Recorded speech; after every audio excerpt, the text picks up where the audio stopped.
Oh, come on now. Doesn't take this damn long. All right. Uh, what makes Trump great? That's what we're going to talk about today. There's also a story that we did not cover yesterday that I want to cover. But good evening, Ezra. Good evening to you. But we're going to be talking about the greatness of Trump. Just curious to figure out because listen, we're in what almost the coming up on the second year of his presidency, and I mean I'm gonna be honest, a lot of us still don't understand the man.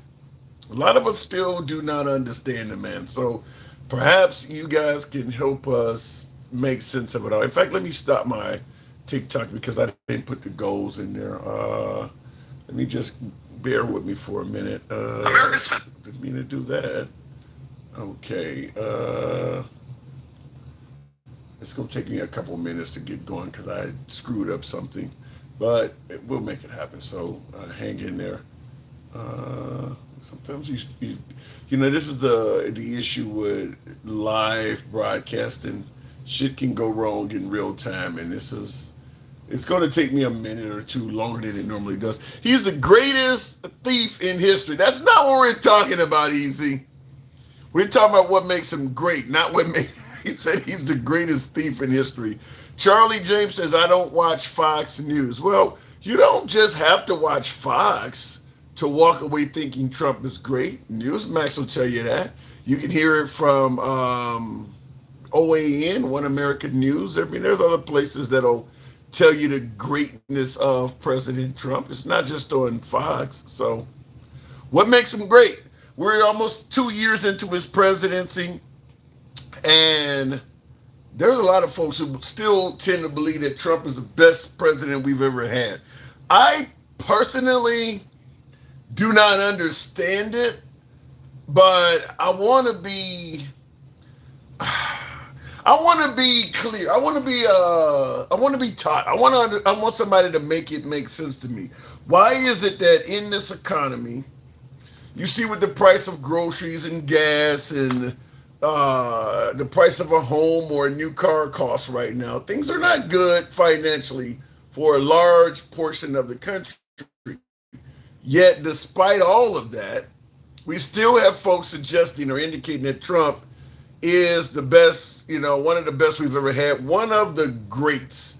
So I figured I would do this live to just ask that simple question. What makes President Trump great? Why is he being reveled or revered so much, despite what's going on? What is it about Trump that is still, people are still holding down as one of the best presidents we've ever had? What is he delivering to make people say that?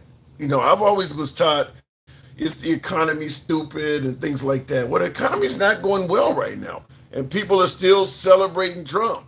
So what is it? What is he delivering that's so great? I see in the comments, Mitch King 481 says Trump 2028. You would be a good specimen. I would like to know from you, Mitch, because you're saying you would want Trump to even get perhaps a third term. What are we seeing right now in regards to the management of this great nation, how this country is being ran by the Trump administration that is so great, so successful, that the response is we want more of that. We want this so much, we would like to give Trump an additional term beyond what the Constitution allows. What is Trump delivering that has folks saying that? I want this program to be about a discussion of Trump's greatness. I want somebody to help me clear that up. How do we define greatness in regards to President Trump? What is he doing? What is he delivering? What are the prospects for the future? What do we desire that President Trump has delivered so far to indicate that we want another term for Trump and he is one of the best? Now, you see, I got the picture of Mount Rushmore up there, the fictional picture.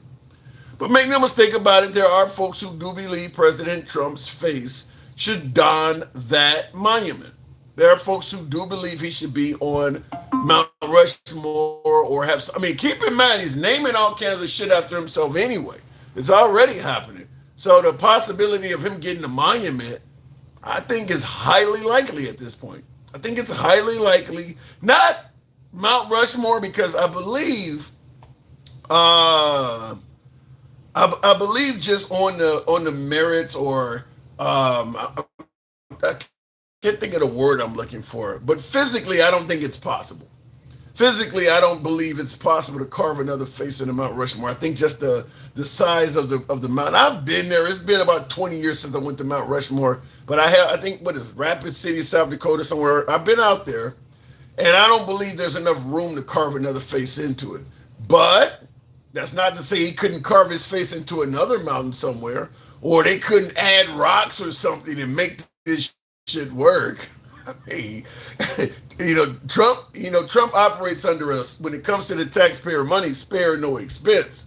So it wouldn't surprise me if this is being floated around even stronger so than we're presenting it now. But I have heard people say that his face should be on the front of Mount Rushmore. So I understand that. Handsome Conservative says, that's what I want.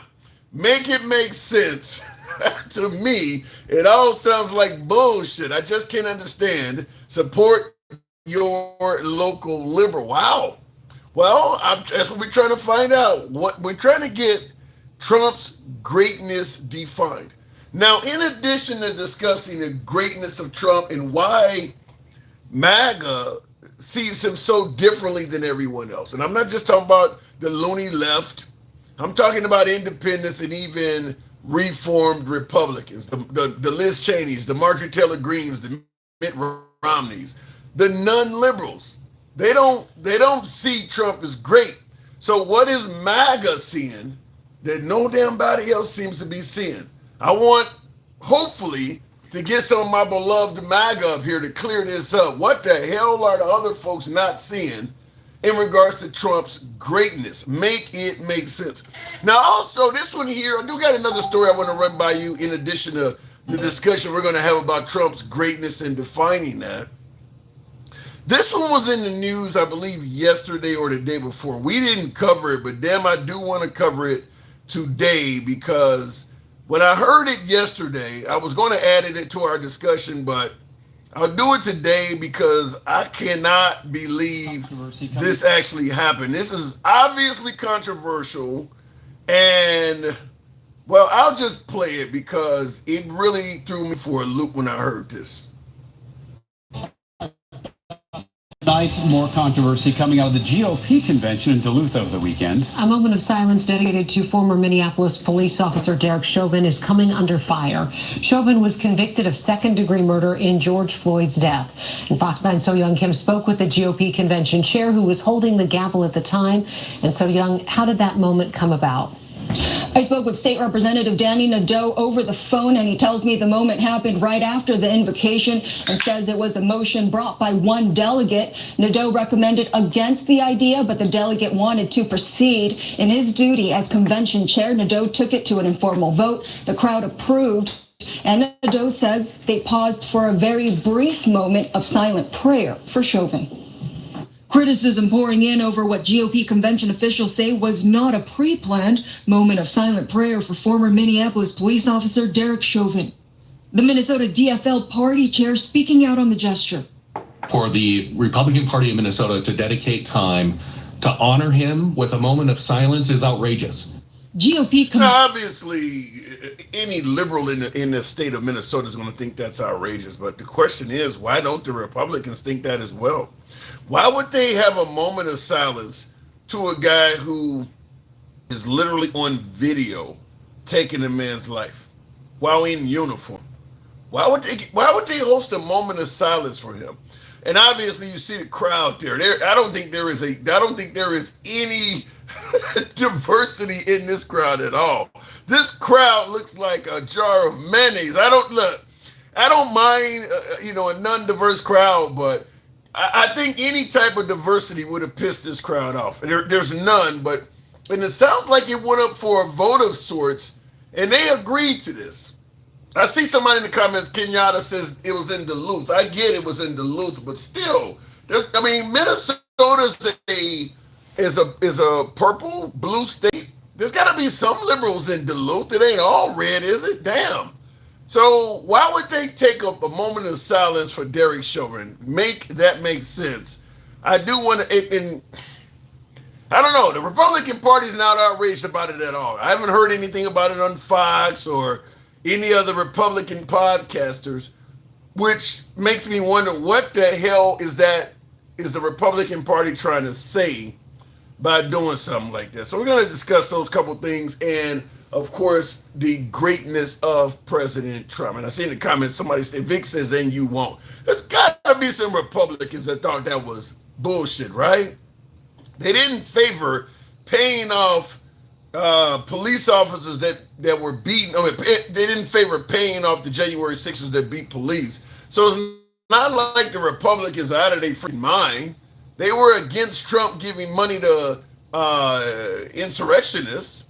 So surely there's got to be Republicans that do not favor a moment of silence for Derek Chauvin. Somebody's got to come up here and explain why the right is so quiet on that. I don't understand that. So looking in the comments, by the way, tap the screen, get the likes on up to 10,000. We'll take the first caller. The handsome conservative says, well, that was racist as heck. What are you suggesting was racist? Are you suggesting a moment of silence for Derek Chauvin? Mr. Conservative, are you suggesting that is a racist act? What are you suggesting was racist? Tap the screen, get the likes up to 10,000. If you don't talk, wait a minute, said Kenyatta, you says if you don't talk, you like it? Oh, you mean if you don't speak out, then that means you favor a moment of silence for Derek Chauvin. What was that? What were they trying to say with that? Peace out, Black Panther all day long, Arturo. They're saying the quiet part out loud. Yeah, that's what it looks like. But let me go to the box and hopefully somebody can explain this. You guys know how we run the program. We don't block, ban, or censor any damn body on this program. It's all about free speech here. Our comments go left of Mom Donnie to I'm having dinner with Q. We have always been, always will be MAGA friendly to the end. Liberals are welcome as well. You can be critical of anyone on this program, including yours truly. We'll start it right out with the man who always has the answers when it comes to explaining shit like this. MAGA reacts. A moment of silence for Derek Chauvin. What say you? Good evening. Oh man, you're gonna get me in trouble for this one. Let me start off by saying I don't support it. I think it was stupid, but I do understand why. And I'm just explaining it. Okay. It doesn't mean what I'm saying I believe in. I'm just explaining then it. Just because of who I'm talking to, I'm going to get out my pen and pad. I'm going to take notes. Explain to me why the Republican Party wanted to take out a moment of silence for what is a convicted killer. Well, because he got railroaded. We think he got railroaded. Because if George Floyd wasn't high in fentanyl, George Floyd would be alive today. So, and if he wasn't resisting arrest, he'd be alive today. Okay. And this guy just showed up to do his job.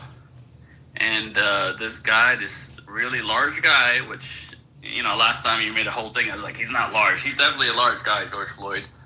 Was resisting arrest. You had 4 other cops there, though. You did have three or four of the cops on the scene. I mean, okay, he's a big guy, but you got other cops there that could help. You don't really need to just sit on them, do you?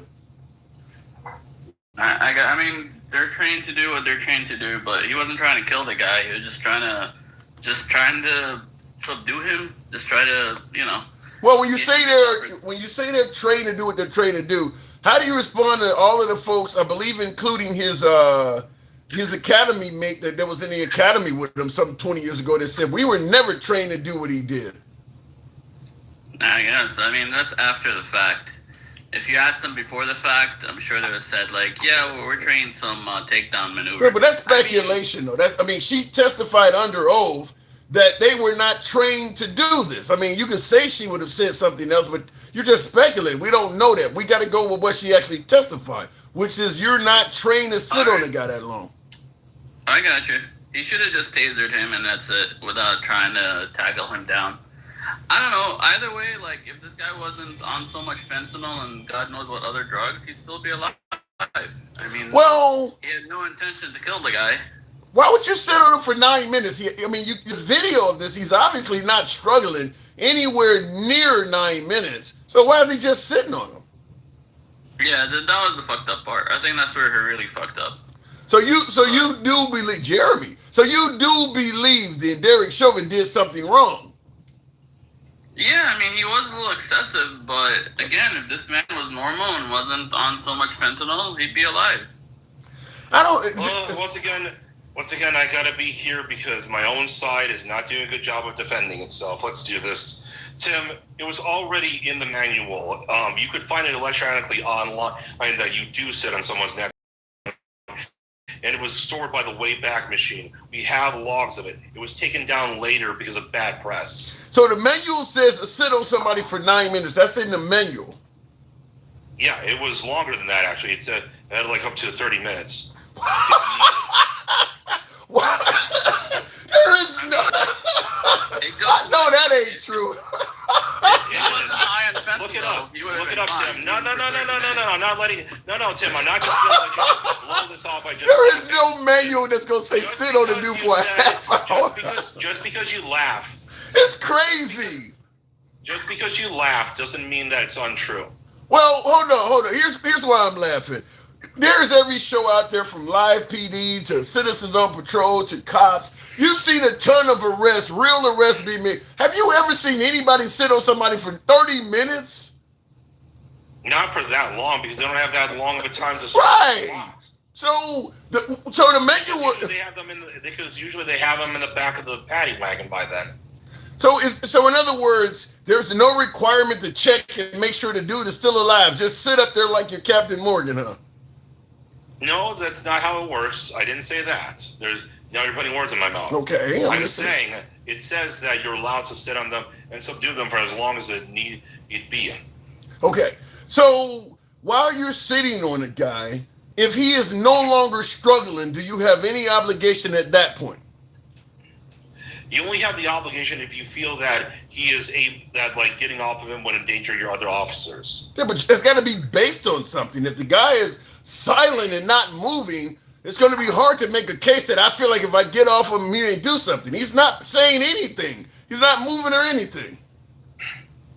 Yeah, well, that's kind of officer's discretion, and they can absolutely be held accountable if they misuse that discretion. The same way that an officer's discretion can still be held up in court for other things. So we're talking about the actual rule that someone testified in court under, which they should have been cited for perjury. I don't know why they're not. It's like in jail for perjury. Maybe because the manual, maybe they weren't cited for perjury because the manual you're saying that exists was probably fabricated and it's not real, because you're right. They should be cited for perjury. If what you're saying is out there, then, because that was a woman that said that, a female officer, she should be cited for perjury if that document really exists. The fact they didn't go after her shows that document may not be real.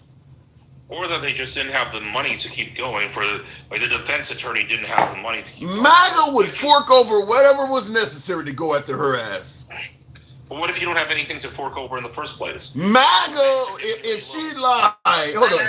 Well, Chauvin is not MAGA. Who says Chauvin is MAGA? I'm saying MAGA like Chauvin. I'm not saying I don't know what Chauvin's voting desires are. I'm saying just like Kyle Rittenhouse saying MAGA either. But MAGA loves Kyle Rittenhouse. They like Derek Chauvin, obviously. So if they had something to prove that he was railroaded and it was in the manual to do what he did, MAGA would bring that shit to the forefront. And they would donate and GoFundMe all that was needed. There's a huge difference, though. Rittenhouse, we knew from day one that was a clear self-defense case, and that's why we had his back from day one. Bro, he's saying this is clear, too. It's like, it took us until the autopsy came out, and we realized there's fentanyl in the guy's system. And then even then, most of us didn't even care to follow up with it. Like, I only know about it because of debating you. I looked it up. If I didn't look it up because of debating you, I would not know that the guy had so much fentanyl in his system.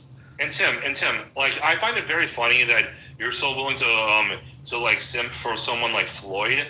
like someone who literally put a gun to a pregnant woman's That ain't got stomach. shit to do with this. What he did in terms of his criminal past, you can't go and take a guy out today because of something he did 15, 20 years ago and he served time for it. Either if he is that bad, keep his ass locked up. You can't go and punish people for past crimes. What you're bringing up is irrelevant to this case. Okay, fair enough. But still, I want to ask you a quick question. I want to get your opinion on this, Sure. because it'll tell me whether or not you have a lot of integrity. What do you think about that Novak guy, Henry Novak? Explain. What about him? I don't. Okay, so in the UK, a guy who was a Sikh guy pulled out a ceremonial sword and stabbed a man known as Henry Novak to death. And when the cops came, he said that the guy had said something racist to him, and so they cuffed Henry Novak instead of the guy who stabbed him to death. Then video footage came out showing that the guy never even said a word to him, and the guy just stabbed him for no reason. Okay, I mean, what do you trying to figure out? Do I support somebody who commits an act of cold-blooded murder? I'm saying, do you feel that it's that? Well, yeah, I know, kind of. No, I don't. Look, I don't care. I don't care if somebody called me the N-word in front of a crowd of millions of people. I don't have the right to take their life. No, I'm not going to defend that. Okay, good. Now that's actually a good thing. I wanted to make I'm sure. surprised you would think that I would. Keep going. Well, because you do a lot of whataboutism. No, but what you're let's go back to Floyd. What you're saying on Floyd, I vehemently disagree with you. First of all, let's go with what MAGA React said, that he got a whole system full of fentanyl. If you show up and somebody is ODing or whatever the case may be, you still have a duty to render aid and try to help them. You can't just kill the person because they're already high. I mean, if this guy is He was ODing. exactly because he's sitting on them. Exactly. He don't know if the guy's in any kind of distress because he's sitting on them and not checking his health. You're right. He don't know. He's not a paramedic. Tim, he's not a He is, paramedic. they are trained.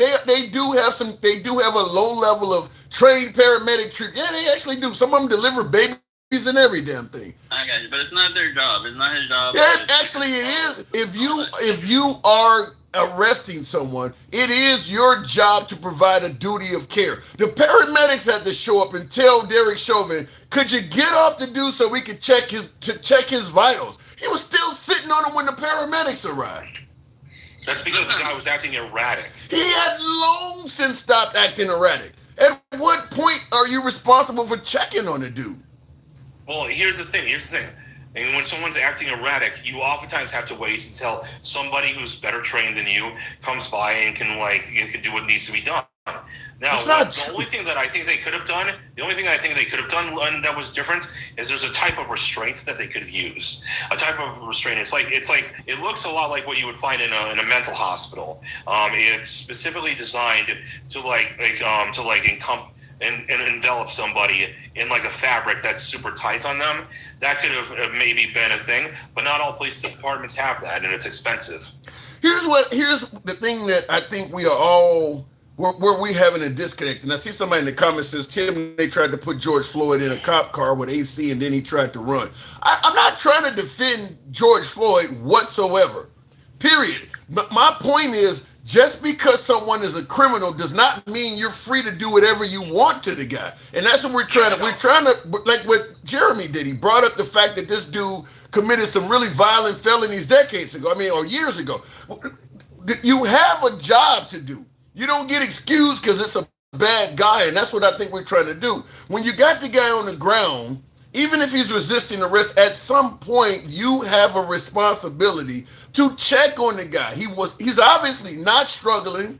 He's not saying anything. And the dude is just still sitting on him with 3 other backup officers on the scene, and the man is handcuffed. Why is that? Because there's a lot of situations where someone will pretend to be subdued or pretend to be, calm, and then the second you let off a little bit, they'll fucking, they'll sprint out of there, or they'll tackle. He's handcuffed.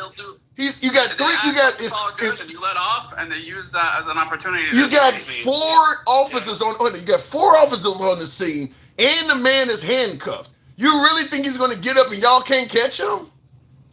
I mean, it doesn't matter. Tim, you clearly don't watch enough body cam footage to know. No, I don't. I've never seen a handcuffed man get up from the ground and outrun 4 dudes that are standing within inches of him. No, I've never seen. I watched a lot of arrests. I have. That is exceptionally rare. What you're talking about. If he was that quick, if he was that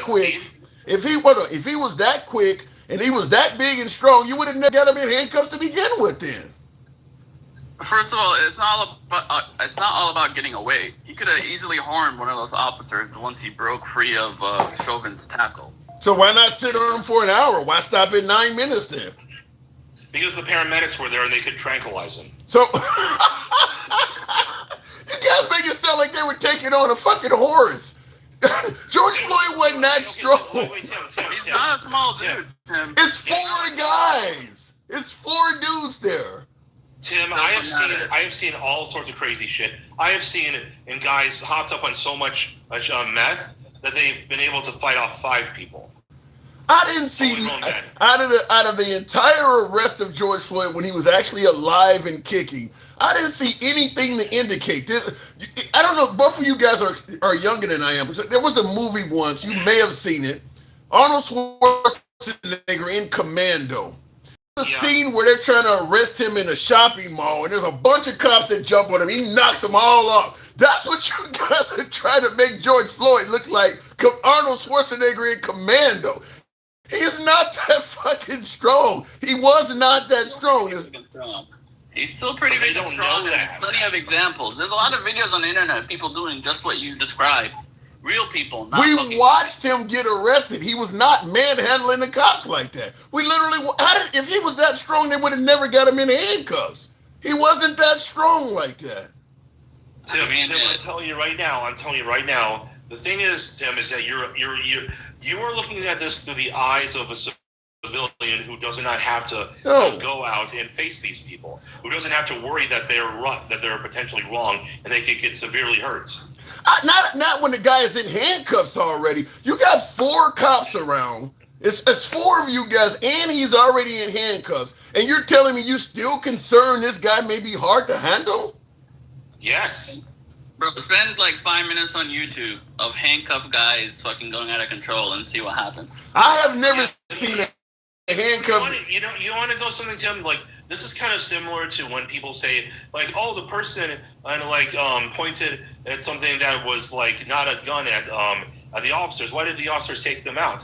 And then all you have to do is look up one video of someone with an improvised weapon that actually does function as a gun. I have never seen and I've seen all of the police activity arrests. I've seen plenty of stuff on active self-protection. I watch a lot of this shit. I've never seen a handcuffed man take on 4 officers. I've never seen it happen out of all the arrests I've seen. I've never seen a handcuffed dude. They can get taken down. They can get taken down by 4 officers. I don't see that. They can mule kick the shit out of them. They can and wriggle and raggle. You guys are giving him leeway to do something that literally took the man's life based on something that virtually never happens. One dude that's handcuffed that's so strong, 4 dudes can't handle it. That's something that almost never is seen on the internet anywhere. Alter ego, who's that for? Go ahead. The point of this is that you don't know what the guy's capable of, so you give yourself every advantage. So is Derek Chauvin never show up one-on-one? Okay, well, your time is just about up, Jeremy. Before I let you go, is Derek Chauvin guilty of doing anything wrong at all, according to you, Jeremy? Yes, he did not take enough steps to make sure that Floyd was okay. He should be fired for negligence, not put in prison for murder. Okay. All right, we'll move it on. Yeah, for murder. It was murder. Say that again, Advent. It was murder. I wanted to talk to Jeremy because Jeremy is talking some straight bullshit. He was a galaxy. I've been public safety for 30 years. Never have police done any of the bullshit he's just been saying. That's bullshit. It's misinformation. And Jeremy needs to be flogged for saying that dumb shit. You said flogged, damn. Dumb shit. And I can't even take it no more. Fuck both of y'all. What kind of big guy like Floyd do? What kind of damage does not do that? We have a duty to protect and serve. Protect and serve, whether you're a police officer, firefighter, or paramedic, you do not do no shit like that. He deserves to be in jail because he fucking murdered that man. It was you. manslaughter Fuck and worse, Jeremy. but You don't know what you're talking Floyd's about. size. What kind of Wait, hold on. Hang on a second. Hold on a second. Advent. Hold on, Advent. Okay, hold on, Advent. So MAGA, unlike Jeremy, you are admitting that Chauvin should at least you're okay with at least admitting manslaughter then. Yeah, I Chauvin can has say murdered manslaughter, that but man. not Hold on, Advent. Hold on. Advent, hold on. We get that you think he murdered him. I get that. So do I. But so what you're saying is you do MAGA react. So when you say manslaughter, so you do attribute his death, at least in part, to Derek Chauvin.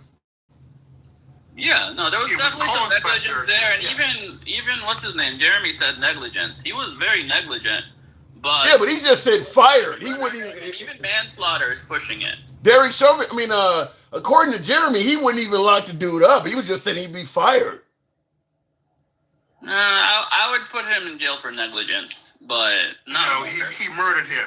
He had a duty to protect himself, and even police officers, when they suspect, when he's telling him he can't you breathe, said you're a cop, they have to, by law, they have to call in a paramedic or someone who has medical training to see if what the man is saying is bullshit or not. At that point, when he said, I couldn't breathe, he was supposed to get up off him and give him the required services that were on scene or call for a paramedic to verify that he couldn't breathe. If he couldn't breathe, he could have put his fucking neck back. He could have put his foot right back on his neck. I don't condone that. Yeah, and he could have done that. then he could have broke free and hurt somebody.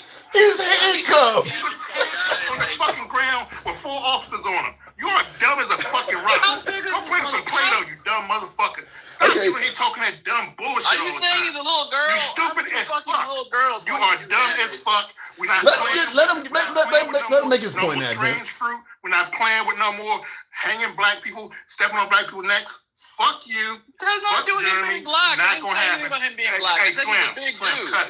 cut it. Is he No not more. a big dude? Stop the guy talking that about size. shit you don't The white understand. guy that size. Stop How talking much about damage shit you can don't he do? understand. You are dumb as fuck. He killed him. That's what damage he did. He But killed him. again, a white guy He the size killed of him. George You Floyd. can't How do much damage anymore. can you do, even He handcuffed? killed him. He killed him. It was his fucking fault. He died from asphyxiation. Can you Not no fucking answer the fentanyl. fucking question? It wasn't fentanyl. He Okay, died hold from on. asphyxiation. Advent, hold on. What you say, MAGA? A guy George Floyd's size, even handcuffed, how much damage can he do? Against 4 dudes? Bro. It really was one-on-one. The other first dudes of were all- sitting there and watching. First of all, police are trained in counter tactics to take down motherfuckers. And you mean to tell me them 4 pathetic took him down. officers couldn't take him down? They need to lose their fucking jobs if they couldn't do anything else. Hold on, Advent, hold on. MAGA, let me just say this. If he has such superior strength that you're suggesting, he would never have been handcuffed, and he would have never let them get him on the ground to begin with. Just the fact that he's already been handcuffed and put in a submissive position shows he ain't that strong like you're talking about. He's on the ground in handcuffs already. He's a strong dude. You're not going to get him in that position. And let me tell you this. I've been up against people on PCP who have superhuman strength. And there you go. If you are that high, there's no bringing you down to the ground. No bringing you down to the ground. So all this bullshit you and Maggie keep talking about, oh, he was so fucking superhuman strong. We had to sit on his neck for 5-10 minutes. Bullshit. You wouldn't have got him on the ground. The problem is Chauvin didn't know if he was on PCP or what. Like you said, they found that he had the F drug in his system, but it wasn't of a level that he could have done what you all are saying he did. Stop spreading that bullshit. But he could. The man was killed because he was asphyxiated, meaning his oxygen was taken from him. His oxygen was taken from him. Yeah, what do you Why was his oxygen taken from him? Because he had a foot on his neck for almost 10 minutes. Because he also had a depressant in his system that limited Stop his talking about breathing. what you don't know. Now, if this was marbles or Play-Doh or you fucking licking paint, you know everything about that.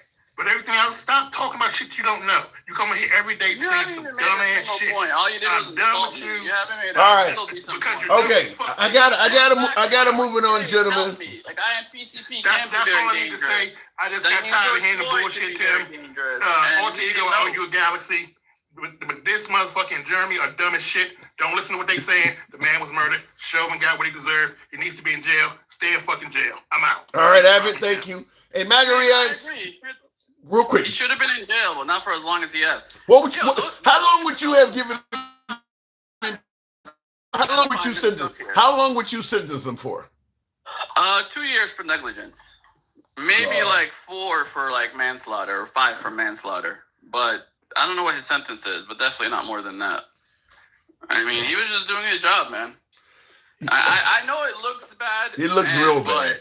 It looks real bad. It looks really bad, but you know, if George Floyd was on PCP and he didn't know if he was on PCP or what, he could have done a lot of damage. And he fucking, you know, here's where you lose me. If you want to say this guy was high on drugs or he had superhuman strength, that makes sense if you somehow do something to take his life while he's standing up swinging at you or whatever. Once you've arrested the dude, put him in handcuffs, and you got him on the ground in a submissive position, all of this superhuman strength argument and, well, man, strong out on PCP could do, you lose credibility because the first question, then why hasn't he done any of this? How did you get him down and get him, if he's that wild, how did you get him like this? Show me the footage of how you had to really beat the hell out of the guy to get him in this position. If he's that strong, how did you do all of that? Because you got lucky or you were strong for a second. I mean, I gotta go. You're using hindsight to look at all this. He got lucky? Hindsight. He didn't know what the guy was on. He didn't know what the fuck was going on. All he knows is this guy is fucking... Yeah, he's so strong. He's so strong. You got him in handcuffs all by yourself. And once he's handcuffed, now you're expecting a Hulk. You're talking like he's a little girl. You're talking like he wasn't handcuffed. If once you got him handcuffed, now you're expecting a Hulk all of a sudden. This is my last point. There's a million videos of cops doing the same thing. Cops fucking holding someone down extra long just to make sure that they don't fucking come up and, you know, get a. You know, we have videos of people fucking in handcuffs doing a lot of damage. We have videos of cops holding people down for a long time because they don't want to give them an inch because they know if they give them an inch, they could fucking get up and do some more damage. Yeah. I mean. I gotta go. I'll respond to it on the other side. And he is right. There are videos of cops holding people down and doing stuff like that to make sure. There are videos of cops holding people in chokeholds and things like that. The problem is that stuff could lead to a fatality. My guess is there are tons of videos of cops doing things they shouldn't be doing. I mean, you think Derek Chauvin's the only person that spent that much time on a suspect's back? My guess is he's probably not the only cop that has killed somebody that way. It just wasn't caught on video. But he's right. Cops do go above and beyond to make sure they're safe all the time.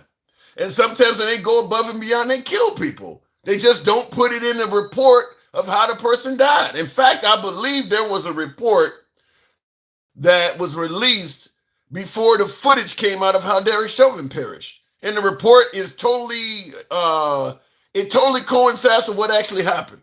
But my guess is Derek Chauvin probably ain't the only guy that's killed somebody that way. Unfortunately for him, it got caught on video. Looking in the comments, Tim, he didn't act up until they tried putting him in the car. He let them put handcuffs on.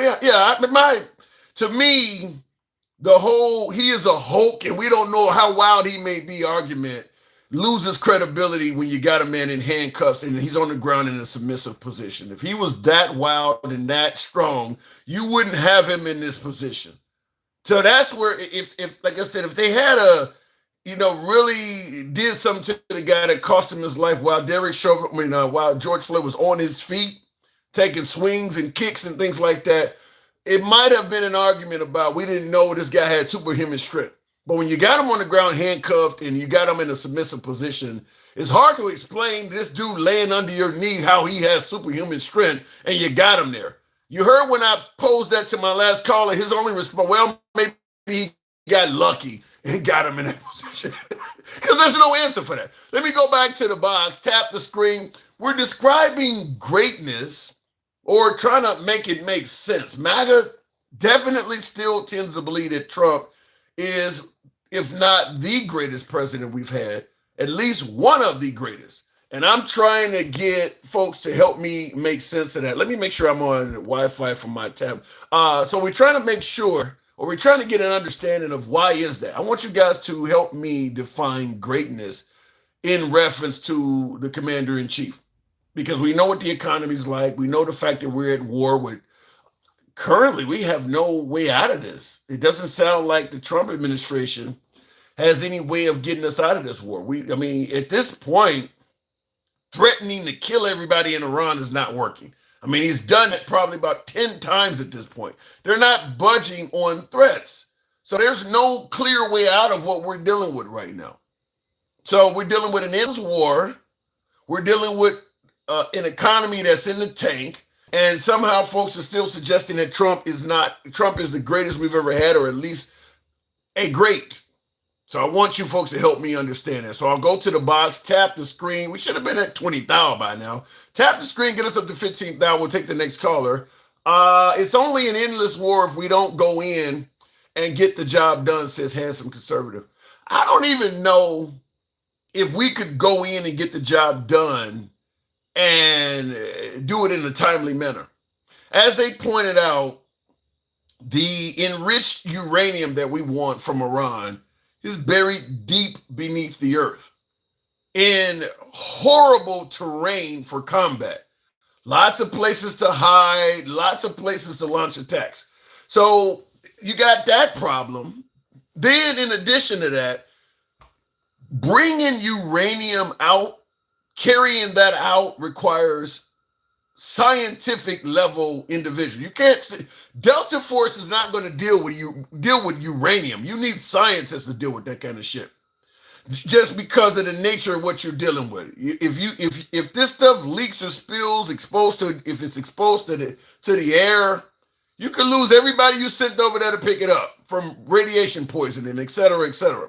So you're going to need an exceptionally large contingent of people to militarily secure the area, hold it down, and then the scientists that have to go underground, find this shit, and come up with a logistical way of bringing it out. And then, of course, America would have to come, or whoever's involved with this, fly it out of the country and dispose of it properly or whatever. I mean, that's going to require a large force in a mountainous region where they could be hiding, launching all kinds of ambushes, et cetera, et cetera. I suppose it could be done, but it wouldn't be anything quick, and we would take a lot of casualties doing something like that. A lot of casualties. I mean, it's like literally somebody coming into our country and trying to secure an area of the Rocky Mountains, go into the mountain, recover something, and fly out of the country with it. You don't know where people are hiding. I mean, it would be a mess. It would be a mess. And like I said, I don't know, getting scientists that's willing to go into a hot zone and move nuclear material out, that might be, you may have a problem finding scientists willing to do that. Like I went to school and got a PhD not to deal with this shit. I didn't go to school for this. I'm making plenty of money working in Colorado Springs as a nuclear scientist. Why the hell do I want to go over to Iran and get shot at? I'm good doing this right here in Colorado Springs. I didn't sign up to the military. So I don't know about that one. That could be interesting. In the comments, I see Alicia says, hey, tap the screen, get us up to 15,000. We'll take the next caller. Did anyone else see Trump's ballroom rep in Russia's St. Petersburg Economic Forum? No, I didn't see that. I did not see that. Tell someone they peaked in high school without telling them they're MAGA. Somebody says MAGA is a death cult. Based on what? Wow. The world doesn't disagree with Trump, only the people that are trying to destroy America. Bullshit. You think the people in Cuba agrees with Trump?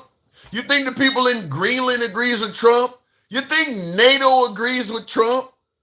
You got to be crazy to say something like that. The people of the world doesn't disagree with Trump, only the people that are trying to destroy America. Yeah, that's a crazy statement to make. There's a lot of the world that disagrees with Trump. You think the Ukrainians agree with Trump? I mean, the list of people that disagree with Trump is exceptional. Tap the screen. Are we at 15,000? We'll take the next caller.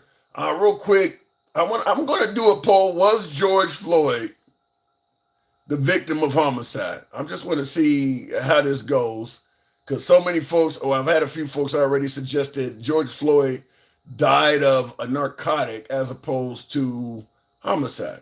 You already know my opinion, but we'll end up talking about it some more, just because the Republicans decided to take a moment of silence for Derek Chauvin. Crazy. I mean, for folks who are just coming in, because we're waiting to get to 15,000 and take the next caller, we'll play it again, quick video, because I don't understand why any member of the Republican Party would do some shit like this. This is what leads people to say the Republican Party is on the wrong side of racial issues. Controversy coming out of the GOP convention in Duluth over the weekend. A moment of silence dedicated to former Minneapolis police officer Derek Chauvin is coming under fire. Chauvin was convicted of second-degree murder in George Floyd's death. And Fox 9's So Young Kim spoke with the GOP convention chair who was holding the gavel at the time. And So Young, how did that moment come about? I spoke with State Representative Danny Nadeau over the phone, and he tells me the moment happened right after the invocation and says it was a motion brought by one delegate. Nadeau recommended against the idea, but the delegate wanted to proceed. In his duty as convention chair, Nadeau took it to an informal vote. The crowd approved, and Nadeau says they paused for a very brief moment of silent prayer. You heard her say the crowd approved. So I guess that's the citizens of Duluth approved a moment of silence for Derek Chauvin. Wow. In the comments, Republicans would win every election if they'd stop with all the racist bullshit. I don't know if they win every election, Jeremy, but it would help them. I mean, it would certainly, because Trump proved that if the Republicans reach out to minorities, they can improve. Because you always hear with black people always vote Republican or Democrat. You know, they always vote Democrat. It ain't even worth wasting your time trying to get the black vote. Trump proved that if you reach out and address that community, you can improve your chances with them. Now, still, most blacks did not vote for Trump. But he's probably the first Republican in our lifetime to even address the black community from a friendly manner. At the time, I don't think he's friendly towards the black community now, but when he was trying to get the vote of the black community, he actually was trying to address them. So let's say he goes from whatever it was under Bush and McCain and Romney, he goes up a few points, gets more blacks than all of those former Republicans. The next Republican follows in his footsteps. You're going to still have all of the ones that supported Trump, plus the next Republican, if he does the same thing as Trump and follows through, you're going to get more blacks and more and more and more. I mean, they absolutely would. The African-American community is not locked in with the Republican Party.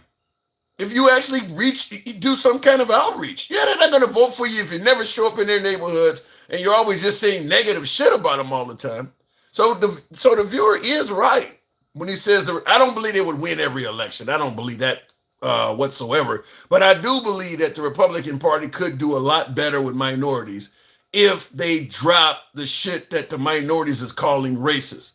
Just telling minorities you don't know what racism is not working. That's not gonna. That's just like when the economy sucked under Biden, and Biden is telling people, "But look at the stock market. People know what they're paying for shit.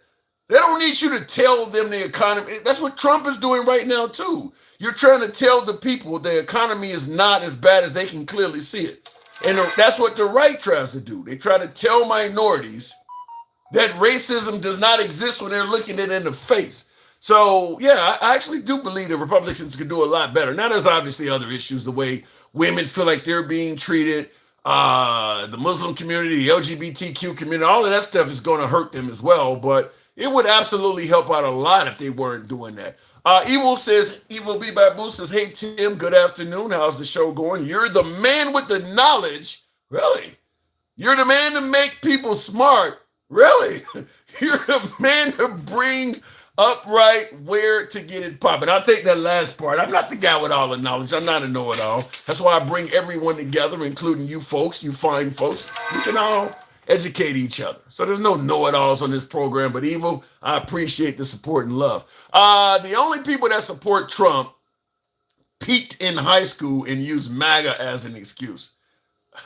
There's there's plenty of folks that support her. Judge Jeanine Pirro's a Trump supporter. She's a judge. She went past high school. Let me go back to the box. I think we're at 15th hour. We'll make it happen with Takesha Bowie. Good evening, Takesha. Welcome to the program. Why, now you're obviously not MAGA, but I'm going to ask you, in the eyes of MAGA, why do you think Trump is viewed as greatness? What say you? I mean, look what they're allowed to do, Tim. Look how they have come out in droves. Now, why are you praying for Derek Chauvin, a man who took somebody else's life? What are you praying for him for? Did you pray for George Floyd's family? Hell no, they think he's a criminal. You heard Jeremy. They still want to hold him accountable. And that's my whole point. That prayer didn't leave their lips. God ain't heard that prayer yet, Tim, because God know your heart, and He know that their heart is not right to be praying about anything. That is just ridiculous. We sitting up in a doggone. They sitting up in. They supposed to be having doing they work, and they end up praying for Derek Chauvin. But do you think race has anything to do with it? What if Floyd was a white guy? Absolutely. Wait a minute. Wait, hold on. What if Floyd was one of the Dukes of Hazzard? He's been breaking the law ever since for the days he was born. I mean, do you think they would still pray for Chauvin if he had to take the life of a white guy? No. So it's all just race. Let me say this, Tim. Sure. If Derek Chauvin was black and George Floyd was white, the conversation would be much different. They wouldn't be talking about he unalive because of drugs. They'll say that black man put his knee on that man's neck and kill that man. They'll be asking for that man's execution if the races were reversed. That's why I tell people all the time, go and watch A Time to Kill with Samuel Jackson in it. Great movie. Only way he got that man off was when he described everything that they had did to that man's child. And then he said, can you see her? And then he said, can you see that little girl dripped in their semen, in their urine, raped? He said, picture her white. And that's how he got off. All you gotta do is reverse the races when it come to white people. And they'll have a whole different attitude on how they see a crime, Tim. And that's just the bottom line. We gotta stop trying to act like it ain't what it is, Tim. It's racism. And it's loud, and it has gotten much louder since Donald Trump has entered that doggone office. But how about this in the comments? Handsome conservative, a friend of the program. He said, listen, this is what we do here. We gotta address what comes in. He says, I hate to say this, but it's not the Republicans that are racist. So you're getting something wrong. So Tim, I'm listening. Handsome conservative is the same man that said yesterday, if Biden's economy was so great, and I said, oh, okay, he didn't even take the time to go look to see if it was great. You arguing against something you ain't even researched, because if you did your research, you would know that the economy had recovered. But I'm not finna entertain handsome conservative. He may be racist. Let me say that. If he don't see racism, it's because he's never had to face it. Most white people don't see racism because they never had to face it, Tim. So they're not going to see their racism. When they look in the mirror, Tim, they don't see racism because they don't really understand that they are racist. Well, they could see, you say because they don't have to face it. White people can face racism too. Tim. Yes, ma'am. I'm not finna go there with you today. We're not talking about white folks. We talking about black. We talking about the people up in here praying for a man that took another man's life for the simple fact that man was black. That was not Derek Chauvin's first time doing something, Tim. Well, did you know that? He did have about 20 complaints against him, yes. But okay. But wait a minute.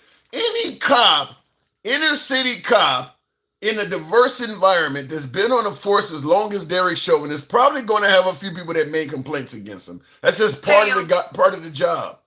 Tim, let me ask you a question. Sure. Do you think if George Floyd was white and Derek Chauvin was black, that those Republicans would have been praying for him? Why would you do that? Why would you ask me? Answer the question. Answer the question. No, I do not. Okay, that answered the whole question of it was racist. They weren't finna play for no black man that unalived a white man. Stop it. So what are you suggesting, that they're happy he did that to a black man? They don't mind that he did it. Ain't no skin off their back. What they care? Ain't no skin off their back, Tim. In the comments, MAGA React says, I thought we can't look at George Floyd's record, but we can judge Derek Chauvin. So what he's saying is, you can't go back and look at by the way, George Floyd paid a price for his previous record. Derek Chauvin did not, so understand that part. Do you think I'm finna entertain MAGA Reacts? Well, any day, you think I'm finna entertain ROTC? any day of the week, Lil Pivot. You think I'm finna entertain Lil Pivot? Baby black. Well, I mean, I'm not finna entertain Lil Pivot. No. Lil Pivot been showed me who he was. That's why I don't fool with Lil Pivot. Tim, you think just because these folks come up here and have a conversation with you, they ain't racist? Yes, they are. You know, white folks are like a couple of the good ones. But MAGA Reacts is not a white man. He might as well. He think he is. When he look in the mirror, he say a white man. How do you know that? He might see. When he look in the mirror, because he said when you were talking to him the other day, I think it was you and Mike, he kept saying we. And I'm saying to myself, you ain't white. He lumped himself with him. He think he white.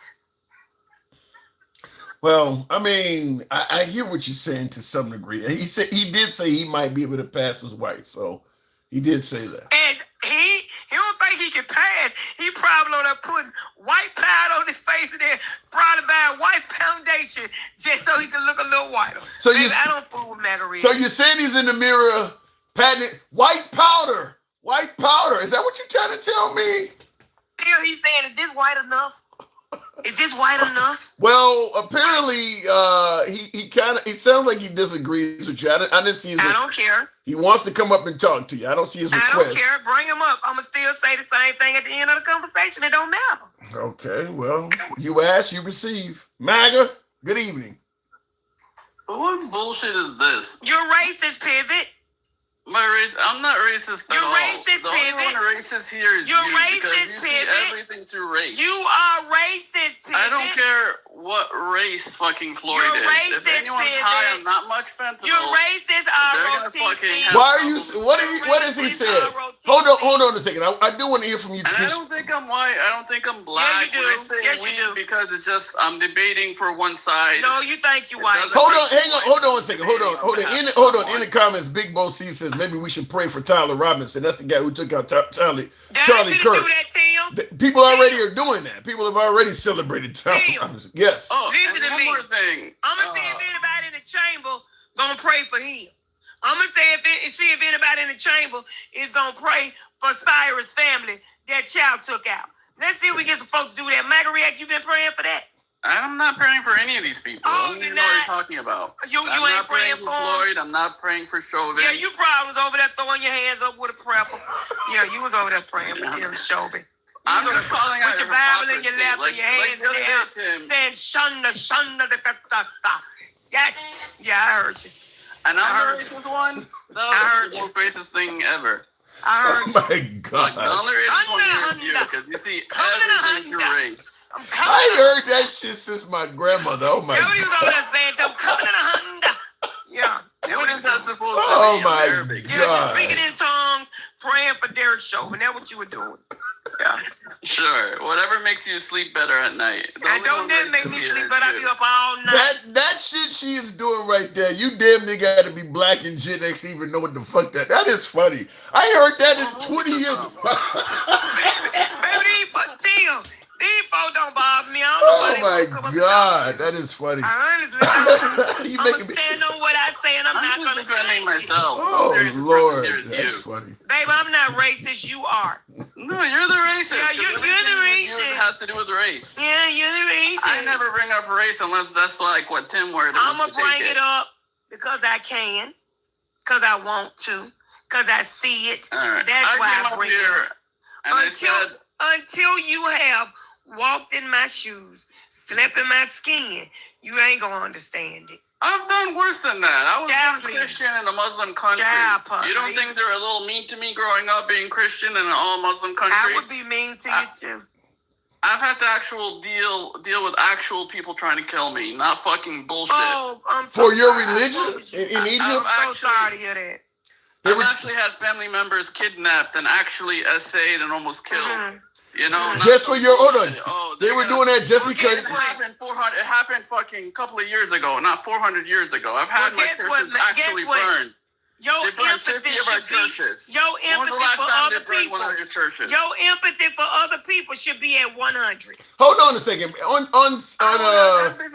Clapper, I just found out how to. You guys are crybabies. Bug 70. That was some real fucking adversary. Okay. You guys are crying about nothing. That's Hey, why I Tim, have can no I ask empathy. you a question? Sure. You know, Have you I've seen actually it? had one of my Have you churches. seen Okay, wait. You guys are talking over each other. I can't. You guys are both talking. Okay, go ahead, Have Takesha. you What's the seen question? it? Do I sound like I'm crying? You see some tears? No, I Do it was. sound like I'm sniffing and snorting? I was crying when you're talking in tongues, though. But I'm saying, but do I sound like I'm over here crying? no, you do not. Okay, well, I'm not a crybaby.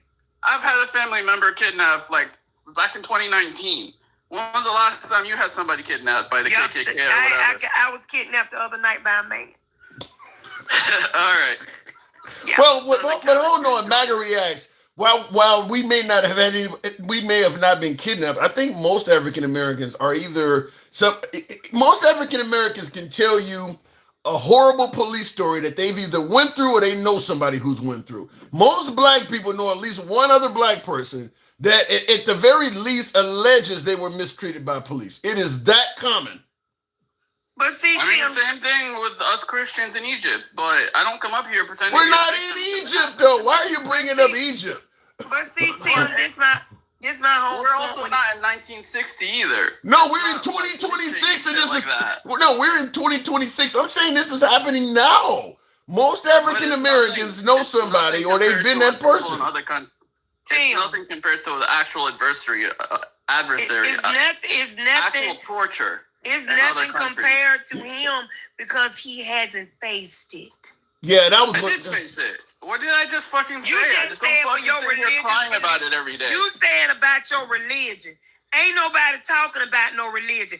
We're talking about being actual mistreated for race. What's the You difference? chose to be a What's Christian. the difference? You chose to be a Christian. We didn't choose to be black. I was born into it. Okay. That was It's a also choice my fucking. that your parents it's not gave just you. my religion. It's We my were culture. It's who I am. You can stop being a Christian. We can't stop being black. No, but it's also like my race. It's like a Native American deciding not to be Native American anymore. I'm a Native Egyptian.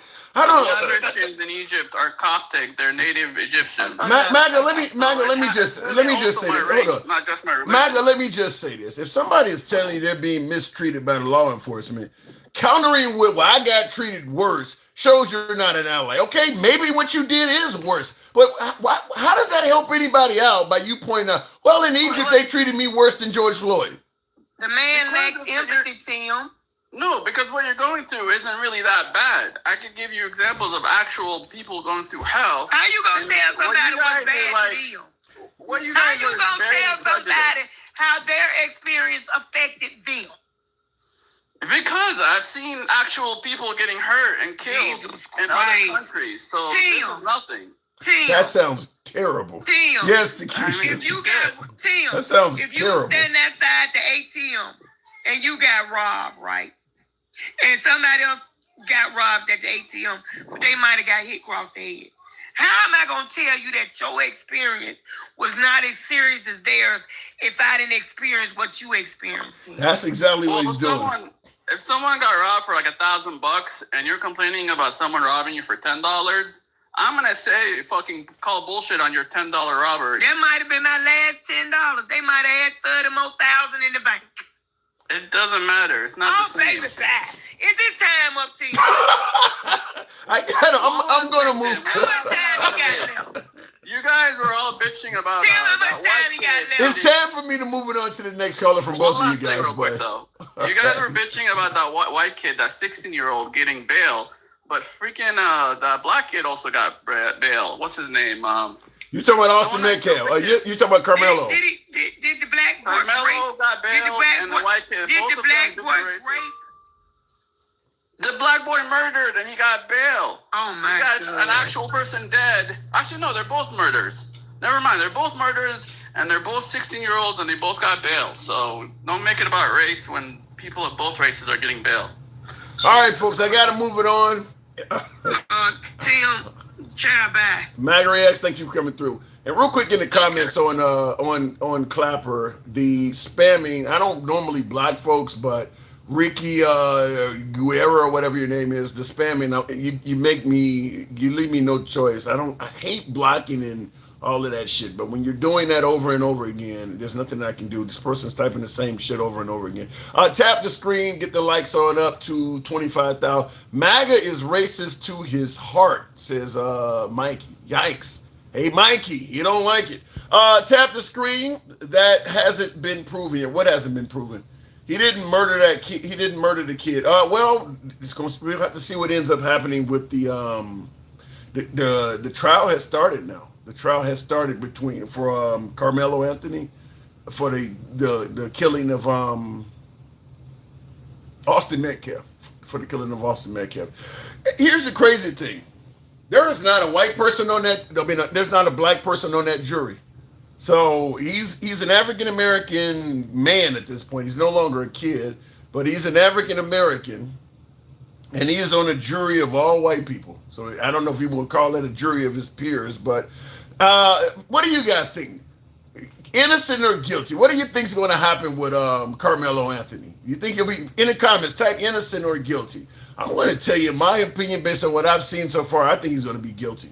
I actually do think that Carmelo Anthony is going to be found guilty. Just the jury alone doesn't say. I mean, cases are won and lost with juries. I think an all-white jury.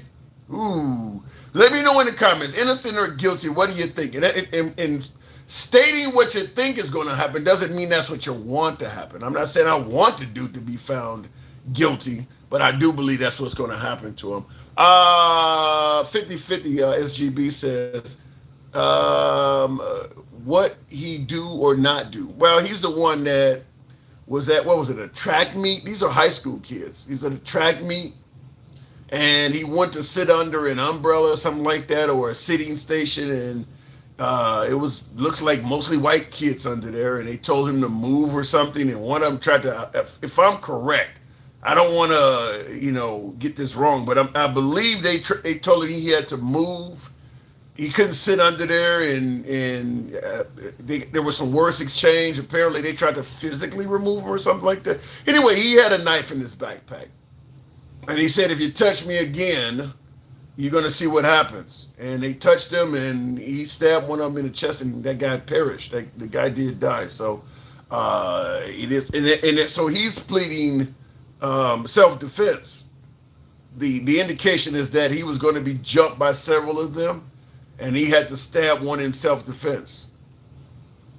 I mean, I don't know. I don't think any of this was filmed, was it? I don't think there's any of this on video, so it's all going to be based on eyewitness testimony and the credibility or whatever the case may be. I don't know. You got white victim, white jury, Texas. Ooh, that's a hell of a hill to climb. Unless you got Matthew McConaughey, as Takesha was pointing out. Close your eyes and imagine that he's white. Unless you got Matthew McConaughey as a defense attorney, I don't know. I think he's going to be found guilty. Looking in the comments, he's not African American. He's black. He's an American. You're not from Africa, so you're not African American. Just like I'm Czechoslovakian American. My ancestors came from here, not me. I swear to God, no matter what description you do, somebody says it's wrong. If you call blacks, that's wrong. Now he's saying calling blacks African, calling what the fuck are they? I'm one of them, goddammit. I don't even know how to label my own self anymore because of criticism. You can't say colored. You can't say black. Now you're saying you can't say African American.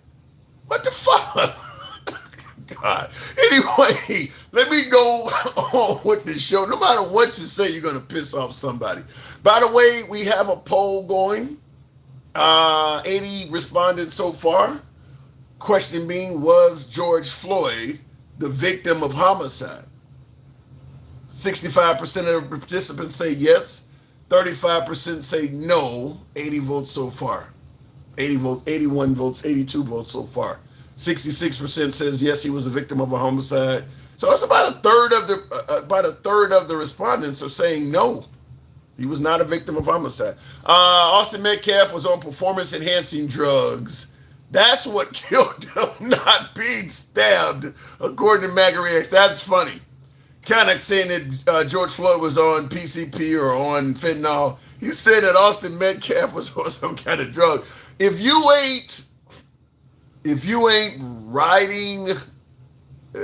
riding zebra carrying a spear and shield, you ain't African American. You're American. So you're saying that all people in this country should now just claim to be American.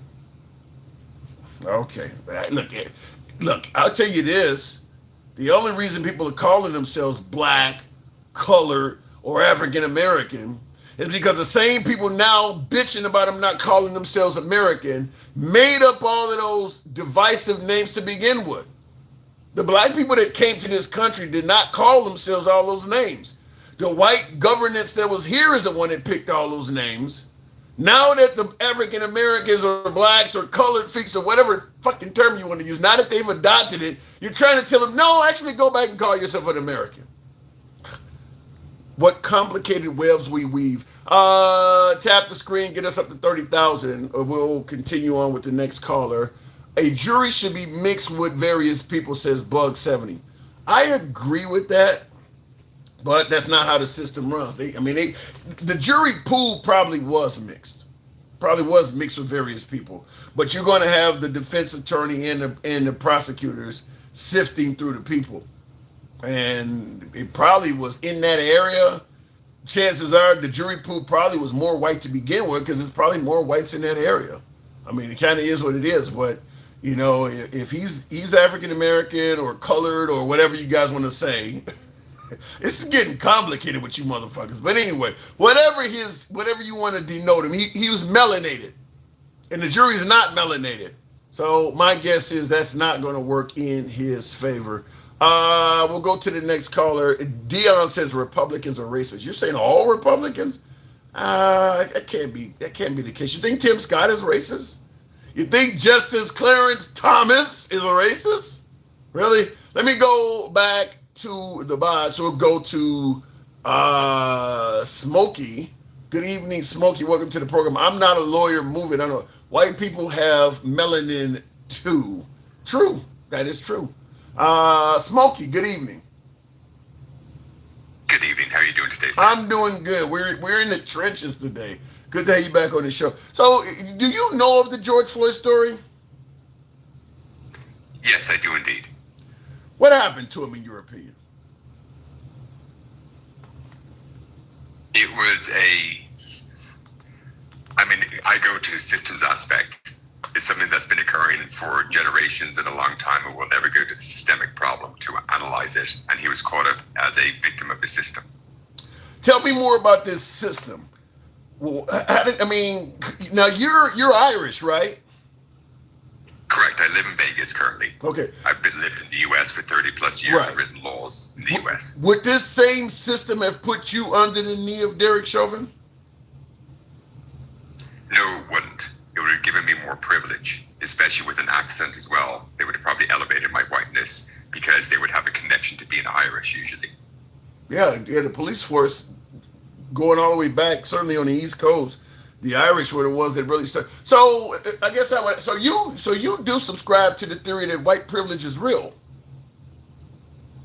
I subscribe to an idea that the system is rigged as I pointed out in numerous ways, against the actual people. And we've been categorized into a multitude of subcategories constantly to fight each other and to create division, to perpetuate the system.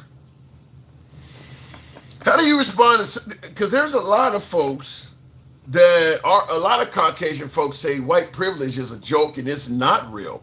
What are you seeing that they're not seeing, or why do you guys have such a difference of opinion? In fact, most folks that are on the right side of the aisle politically deny the existence of white privilege at all in 2026, maybe 1936, but not in 2026. It is the interaction of the system and even the classification. I've never had to march for a white person's rights, but every other group of people have to march for an otherance of the rights that for a label society has given them. Yeah, but they're going to say that was something, but they're going to say ever since, let's say, the Civil Rights Act of 1964 that Martin Luther King and Lyndon Johnson and the late JFK fought for, they're going to say that ever since that point, African Americans have had equal rights. So the period of marching ended 60, 70 years ago is what they're going to say. And I'll say that was actually just a furtherance of the system, and people get annoyed with me because I will say for Candyland to be perpetuated, you always need a Stephen. And if people were being honest, wouldn't you point out that corporations had person rights since 1869 with Paul versus Virginia? So why does categorizing a citizen need an act when you already have that right as a person from 1869, actually 1868? So in 1868, if you were given a right as a person, which in Dred Scott versus Sanford, 1857, it said a black person cannot be a citizen, so therefore they cannot be the people, which meant that you didn't have a First, Second, Fourth, Ninth, or 10th Amendment right, which meant that you could still be owned. Yeah, but you're going back to the 1800s. I'm going back to the equation, where we always flawed because we've never enforced the 14th Amendment correctly. Because the moment the 14th Amendment was written, a corporation, it didn't run and fight for corporate rights. And they didn't categorize into categories of corporations and fight for lumber or railway corporate rights. And JJ, yeah, this is real money, my old name. But so they took their rights as a person. But do you believe those systems are still relevant today in 2026? And by the way, folks, tap the screen, help your boy out with the hat mustache. TikTok cap goes, I haven't asked that, and I can obviously see the reason. Tap the screen, get the likes on up also. So you're saying even in 2026, this stuff is all still relevant? So under the law, the reason I bring up Dred Scott is because a black person who wasn't a citizen couldn't have a Fourth Amendment right of the people, the right of the people. But they have it now. Because of a court case in 1906 where the Supreme Court in Hale versus Hinkle suddenly said, fuck those previous rulings and F the people, we'll give the Fourth Amendment right to a corporation. Then in 2010 with Citizens United, they did the same and they said, screw the equation of the Constitution and we'll give corporations a First Amendment right of the people. Then Delaware this week also said, screw the system, we'll actually give corporations a voting right. So corporations are viewed politically as people, person, and now citizen in some states. And we argue for other persons, and we ask 9 free persons for permissions based upon a label given by society. That would be called othering yourself and being 3/5 and asking the free person for permission, which would be Article 1, Section 2 of the Constitution. Yeah, but I get what you're saying about corporations, but how does that affect the African American community more so than the white community? Because white people aren't corporations. White people are going to say that hurts me too. It doesn't hurt them as much because they're on the inside of the system. But what it's set up to is take away privileges and rights from other people, which are the citizens. Persons get rights, citizens get privileges and immunities. That's why they gatekeep the privileges and immunities. That's why it's a privilege to vote, which used to be for male inhabitants. Debo, thank you. 14th Amendment, Section 2. That didn't say white men, but they must have implied it. So that's why we had to write the 15th Amendment. Can't be denied or abridged on account of race, color, or previous condition of servitude. No one wanted to tell people that they had that right, so states just violated Article 1, Section 4, time, place, and manner, added qualifiers. So then the 19th Amendment changed the word male to the word sex. So there's no such thing as a women's right to vote. It's a non-binary privilege to vote. So we've been taught everything wrong because they want you to believe that it's America gender rights, 1776, Christian nation, when that is everything against the United States, 1787, people, person, citizen, where we've got a transgender goddess, a capital named after DC District of Columbia. Wow. We took Columbus, transitioned him into a deity, made him a female, and that is what we worship. That's Goddess Columbia. That's crazy. But think of it this way, though. I mean, in 2026, women and African Americans can vote. I mean, like, are you suggesting that right now as we speak, women or African Americans or even Hispanics and minorities, are you saying that they currently have less rights than Caucasians at this time we're speaking now? The problem is you're still a categorization. Persons all have the same rights. Citizens get the privilege to vote. Every citizen has the privilege to vote, but it's always been gatekept, as I've proven with the 15th and 19th. Then I can ask, can an act amend the Constitution? The answer is no. So how can I change the structure of vote from Article 1, Section 2 of state with an act? The Apportionment Act of 1842. How do we suddenly have districts? Why do we never want to question the system at the base foundation and go, are we all getting screwed? Yeah, but the white man is going to say we're getting screwed too. And then we go, cool, well, who's screwing us? 535 people in Congress who don't know the name of the country, who misappropriate $9 trillion of our money a year between 535, while you've got states with 7,600 representatives who appropriate 4 to 6 trillion. Yeah, but based on what you're saying, it sounds like it's really the government screwing the people as opposed to blacks and Hispanics or women being screwed by whites. It sounds more like it's government mistreating all of us. Oh, 100%. But if people feel like they're not being treated as badly, then they'll allow it, which is why Hitler studied us so much, because after the 14th Amendment, we kept othering people, even though corporations had rights. Then, even with Jim Crow laws, he studied that. That's why Hitler quoted Mein Kampf. He quoted the United States in Mein Kampf. He modeled it. The whole speech, at first they didn't come from me, but then there was no left to come for. Yeah. Black man, black woman, gay man, lesbian woman, transgender man, undocumented, Muslim, Democrat. So, but when you say the government is mistreating us all, I mean, obviously the government can be Republicans or Democrats. Meanwhile, the minority community, particularly African Americans, are suggesting it's the Republican Party that's racist. Do you subscribe to that theory at all, that the Republican Party, or even to a stronger degree MAGA, do you believe they are racist? A lot of people are racist, but to perpetuate the real problem, we need racism. So, is the system set up? Can a person have all of their rights taken away, their right to vote, and incarcerated with a fingerprint, a photograph, a DocuSign? Yes. Can I exercise my constitutional right to remove them with a fingerprint, a DocuSign? Nope. But so there's a duality in law which allows me to go after certain groups of people. So we've created a lot of victims of consequence due to victims of greed. Yeah, but that could happen no matter who's in office. I'm asking you, when the African American community is trying to suggest that MAGA or Republicans are racist, the stuff you're saying could apply to Democrat politicians as well. I'm saying Democrats perpetuate the system of racism. Watch this. Has any Democrat said there's no such thing as women's rights or transgender rights, as persons have rights and you're a person who is whoever you want to be? So in society, we've got thousands of different types of corporations, but politically, they're all a person. Oh, that was easy. So any law categorizing a citizen into a subcategory, maybe you'd look at 18 U.S.C. 241 and 242. Just the laws that are on the books.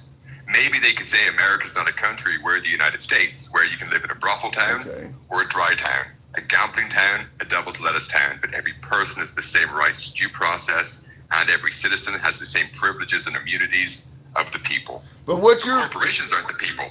What you're basically saying then, sounds to me, is that the Democrat Party, because like I said, minorities seem to think their biggest problem is the Republican Party. But listening to you seem to be saying that you're no better off as a minority with the Democrats either. Are Democrats saying if you just pay them enough money, they'll go to the courts, the 9 free persons, and they'll ask for what permissions your label society gave can have? No. That's called a wolf in sheep's clothing. You selling you snake oil. Yes, women's rights is just that. Pay me money, and we'll get. Wait a minute. Okay. So let me make sure I'm getting this clear. So in other words, you are indeed saying that minorities are no better off with Democrats than they are with Republicans, correct? Correct. Democrats have given corporations rights as the. So let's break it down to three controlling words: people, person, citizen. We, the people of the United States, the governing body, which is why a black person, they didn't have rights until the 14th Amendment, where a born person could become a citizen, and a citizen were the people. That's why the Dred Scott equation comes in, and very importantly. A black person can be a person, but they can't be a citizen. Since they're not a citizen, they can't be the people. That meant they didn't have a first, second, fourth, ninth, or 10th Amendment right. Yeah. And those are very important. So then I have to ask you, why do you believe, what is the minority community not seeing, particularly the black community? Because they do seem to think that the Republican Party is more adverse to them than the Democrats. According to you, neither party is safe for them, but they are saying that they believe the Republican Party is the one that, for the most part, has a bullseye on their back. What are they missing? Because you're saying both parties are equally as dangerous or equally as harmful or equally as uncaring for the black community. What are they missing that you're seeing? They're missing that they're the mark. And if you can't spot the sucker at the table, you're the sucker. So again, I'll ask a question. Do persons have rights, or do labels assigned by society, and then labels need to pay a corporation who've got legal rights as a person, who then can donate to politicians as the people, who can now vote in Delaware as a citizen? We need to pay these organizations to go in front of the free person, the 9 Supreme Court justices, and we need to ask for permissions for what rights, they say it, but permissions we can have based upon the label society gave us. And if you've been categorized as a female at birth, and you've been infected by a man with a parasite, at X amount of weeks, you have to use your own body to produce a governmental asset. See, I know that would be a violation of the right to be secure, the right of the people, the citizen, to be secure in their persons. I know it would be a takings clause, nor should private property be taken for public use without just compensation. So based on what you said, let me ask you, now you've been here 20 years. Are you able to vote in U.S. elections? Oh, yeah.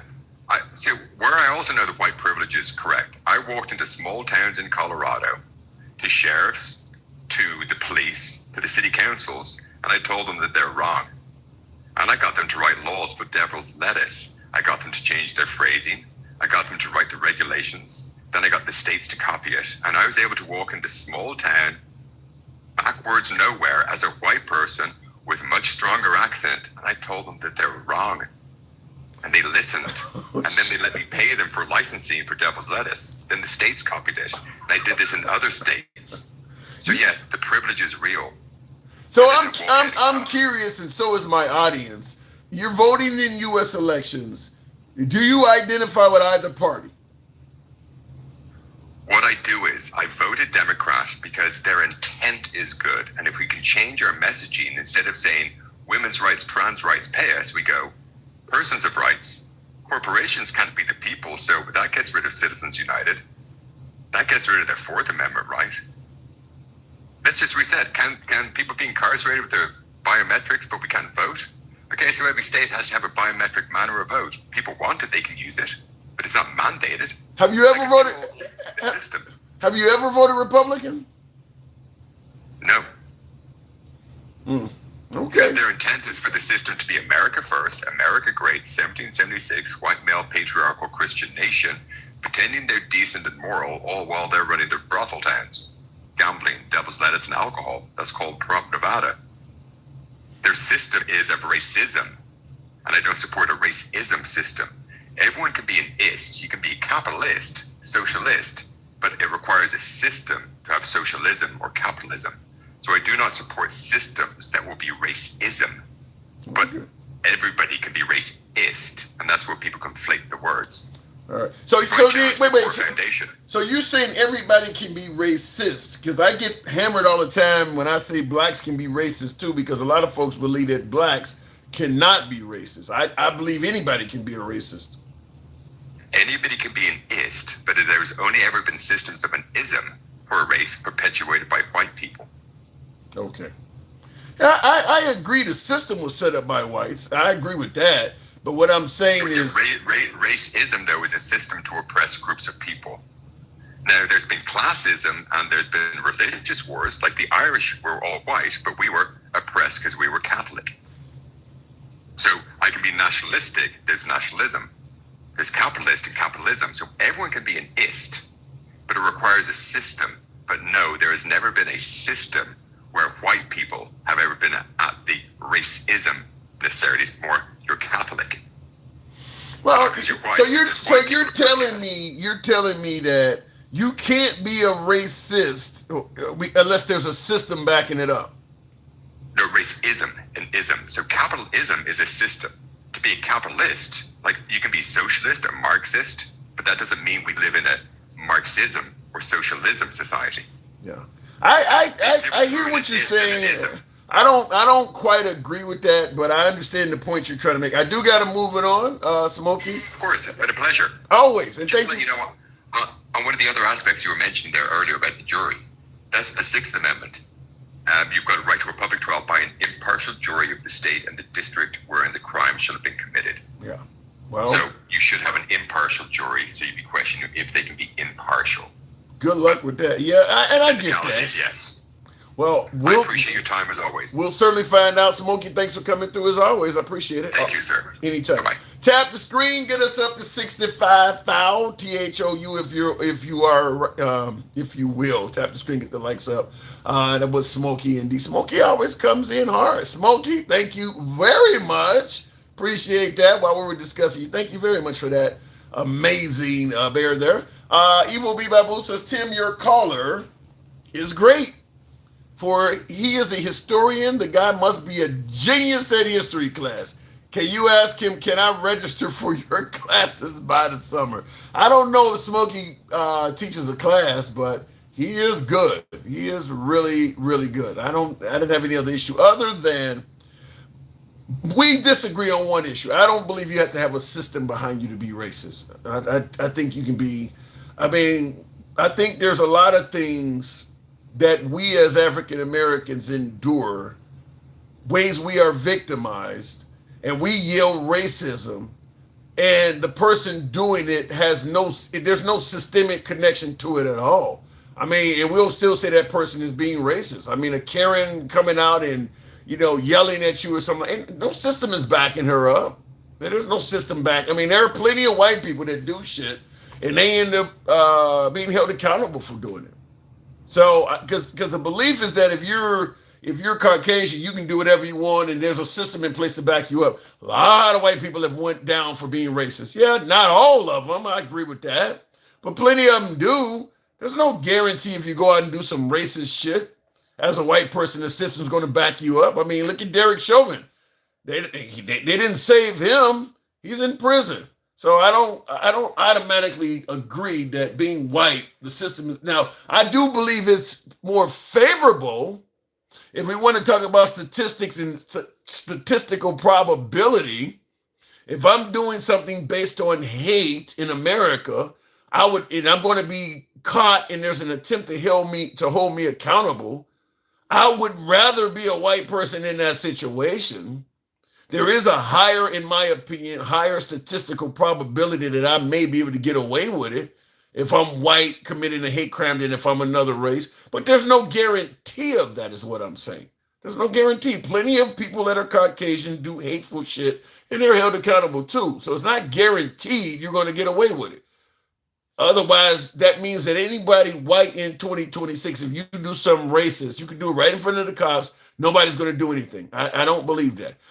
Looking in the comments, Debo, we lose points all the time. That's kind of what happens when you got a free speech program. Everybody's not going to agree with you. I have never held the show where everybody agrees with every damn point I make. This never happened. Tap the screen, get the likes on up to 65,000. And of course, the hat mustache, you know what I say. In regards to was George Floyd the victim of homicide, still around 30%, nearly 160 people. 71% says yes, 29% says no. So it's still around 30% of the participants are saying that George Floyd was not the victim of a homicide. Was not. Evil says also also that Tim, ask your caller, is he a lawyer by trade? He's not. I've asked that before. Can I get your business card? Is there something that can, I told him he should be because his constitutional knowledge is impeccable rather. He says, I get your business card, or is there something that you can help me with? This guy would be good to listen to going to bed, but you got to be able to remember it though. He has a ability to recite the Constitution, sounds like by heart. That's amazing for somebody that is not even from the country.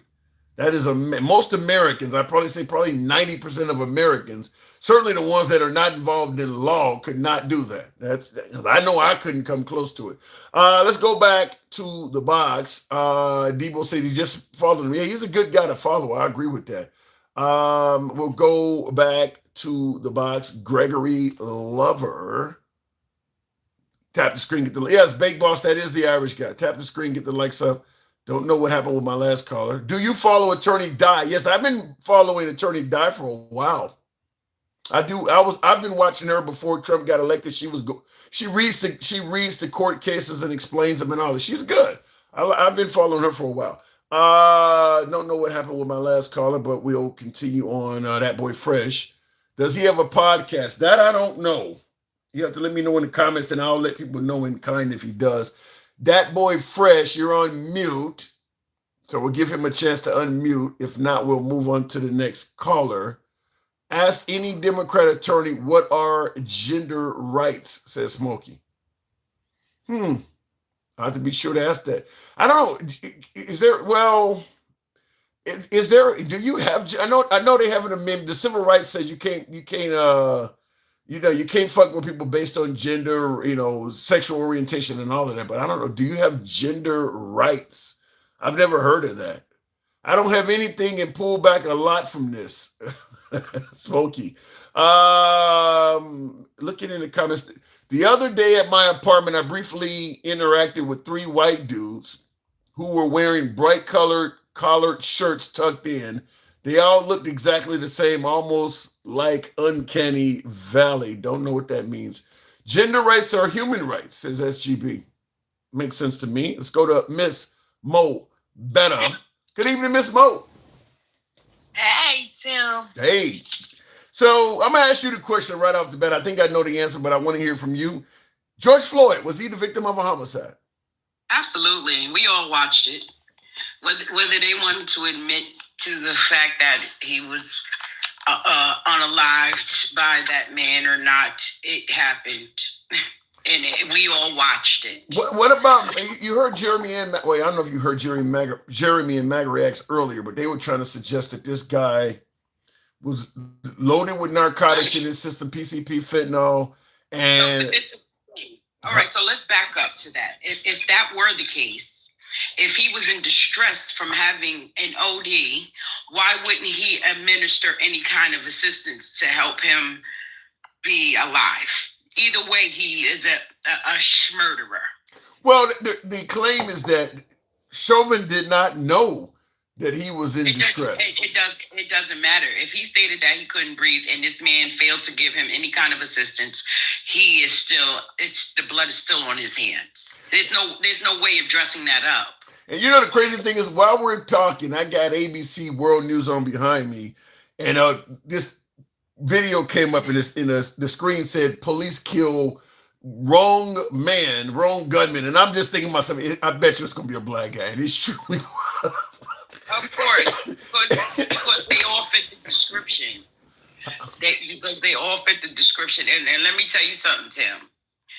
Smokey was he was dropping gems to you. I hope he was writing this stuff down. He's good. Well, no, even if I write it down, I would have to have a stenographer because he moves fast. However, I do disagree with the notion that a black person can't be racist. I will always disagree with that. You're still missing the point as to why black people are racist. I understand the point. I don't agree with it. And like Smokey said, you have to go back to the root of these things. You can't just pick off a leaf and say, oh, well, that's over, so you shouldn't be that anymore. No, the way they designed that system, the racism system, it goes from generation to generation to generation. It just shows up in different ways. I don't disagree with any of that, but I will just say this then. If blacks cannot be racist, then that means blacks often use the term against a white person, calling them racist, incorrect a lot of times, because the claim is that you can't be racist unless the system is in your favor. There's a lot of things we call whites racist for doing that has nothing to do with the system backing them up. So that means we're misclassifying them. Then this is because that's where the privilege and stuff comes in. You understand what I'm saying? So the system that you're speaking of may not be immediately available, but if it presented itself, that same system that we're talking about is going to work in their favor. But if that's the case, then that would mean that there's nobody white that has ever committed a hate crime or committed an act of racism that's paying a hefty prison sentence. They all should get away with it.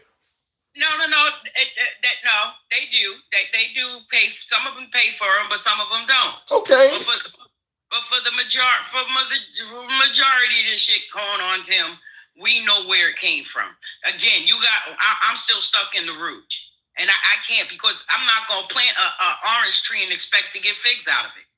Yeah, and like I said, I don't believe what you're saying and what he's saying is we can be racist. We are. A lot of times we are racist. Okay, then that's my point. Is that is that what you want to hear? Okay. Yeah, because I believe that there could be a smaller environment where the system may work for being African American. I mean, everything is not based on city, state, and federal systems. Sometimes it may be an internal system. Let's say, for instance, I work at a factory that is owned by blacks, managed by blacks, and they have a few white employees there. And I accuse a white employee of something. The system within that factory is going to be more geared to me. So I could actually do something racist to that white person within that system. Every system is not based on the government. I'm not singing no whole new tune, Cedric. I stand by what I say.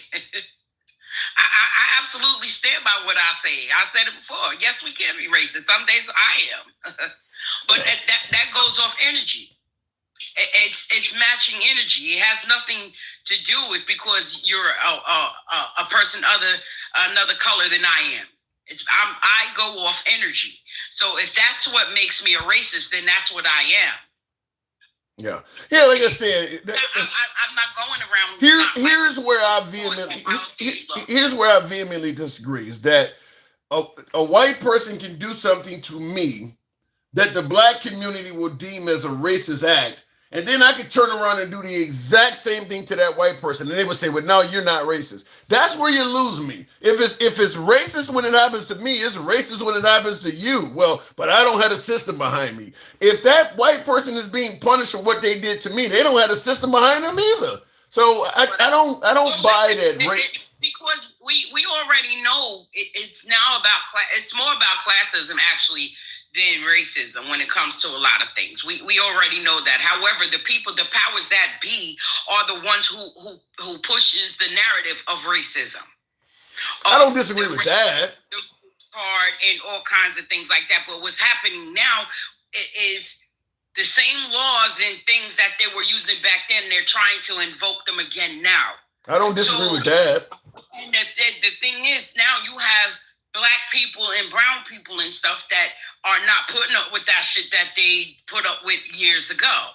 You understand what I'm saying? So this is where all the racist and all of that stuff, it starts kicking in again, which it's about classism. It really is. It's about classism. So the higher ups, the powers that be, they're gonna say, let them fight amongst each other while we continue to pick their pockets. Yeah, and I'll say this. I'll say this because in the comments somebody is saying, "What punishments do they get, Tim?" and things like that. If you're like, okay, I'm from Chicago. Chicago has whites, blacks, and other in all sorts of positions of leadership, politics, the mayor, and things like that. There's a lot of African Americans in government in the Chicago area, in the state of Illinois, period. So if you're somebody white and you do something to an African American and you would assist them, the judge might be black, the arresting officer might be black. So the idea that nothing's going to happen to you because of what, maybe in Alabama, in rural Alabama somewhere, but you're in Philly or DC somewhere, you're likely to be judged and actually sentenced by somebody that's black.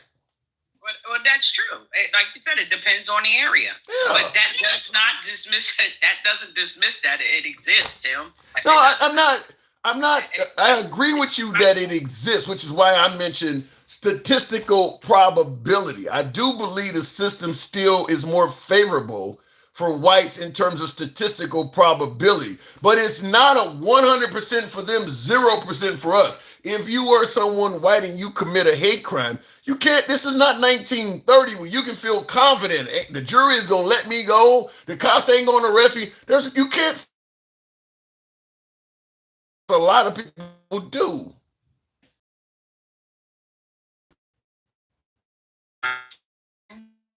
No. Oh, you were frozen on my end. Oh. I should have screenshotted it and sent it to you. That's weird. That's weird. Yeah, but that's what I'm saying. They're making it sound like the system just benefits whites and there's no justice for blacks, and you can do listen, inheritedly, it's always been lopsided. The pendulum never balanced when it came. I agree with that. I agree with that. It's lopsided. I do agree with that. But it's lopsided. Yeah, I think my internet went down. That's what made it freeze, because I think some of my other streams may be frozen. I think that's what has happened. My internet may have frozen. I don't know what. When you start talking about certain things on here, it took down my Wi-Fi. Because you don't think. You think they don't took down my Wi-Fi to shut me up? I mean, shit, anything is possible. I don't know. Yeah, they gonna shut it down. They don't like us talking about this stuff. Yeah, it's. Why do you think? Can you hear me? Yeah, You're frozen again. I can hear you. But why do you think they're trying to take the? Why do you? Well, so just listen then. This is crazy. Why do you think they're taking? I think that stuff is trying.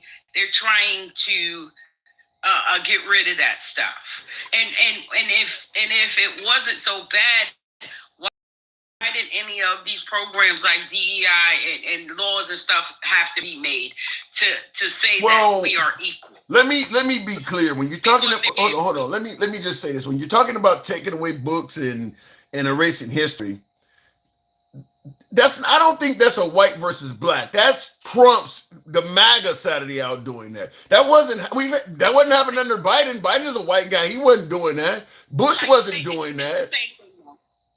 And that goes to show you who he is. It goes to show you, even if it's somebody else pulling the strings, you're allowing it to happen. So guess what? That's you. Fair enough. You got to take that. You understand what I'm saying? Yeah. You know the guy who wrote the Project 2025 book. He was an African American studies major. He studied us. Yeah, but that's definitely. He studied us, so he can in turn come. That's definitely. That's definitely not a white thing. That's a right thing, because the white liberals are not trying to erase history and remove black history. That is right wing people doing that. I mean, you'll see it in Alabama. Ain't nobody trying to erase history in Illinois or Minnesota. Say that again. You can count on one hand. You could probably count on one hand how many minorities are on the right. The ones that are in that power. True. But like I said, the folks on the what does that speak? What does that speak to you, Tim? Well, it's exactly what I said earlier, where Trump has reached out to the black community. Most of he didn't follow through on a lot of his promises. But the fact is, most of the conservative side of the aisle, they kind of ignore the African Americans. They not only do they ignore them, they criticize them, because they say people always say the Democrats just take the black vote for granted as well. but they don't spend all day criticizing blacks. The right, if you watch Fox, if they're talking about black people, it's a negative story.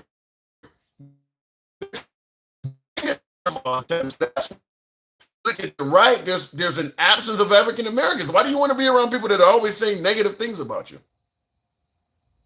Let me tell you the difference between Republicans and Democrats. That's mind their business when it comes to people's personal lives. The Republicans want to be all in your business and tell you what to do with it. You're not allowed to have an AB. Now they want to do voter suppression. Oh, we're going to gerrymandering and shit like that. Do you not think that is interfering in people's lives, telling them to do with her body? Well, the right is more. There's plenty of religious people on the left, but the right is more. They're more judgmentally religious, where they're taking the Bible to the point where the Bible is telling me to stop you from doing stuff. Whereas the left, there are plenty of religious people on the left, but they don't. The left does not tell you should stop this person from doing something. So yeah, there's going to be. Why? No, I don't. Because you can't go to heaven or hell for anybody. That's a good. I don't care what kind of Christian you claim to be. You understand what I'm saying? We already know the Bible here in the United States was always used for fear. We're going to use it to control you and to put fear into you so you won't go against your master. Oh, the Bible says it talks about slavery in the Bible. Yeah, it did talk about slaves in the Bible, but it talked about how you're not supposed to mistreat your slaves either. I mean, just the fact that you.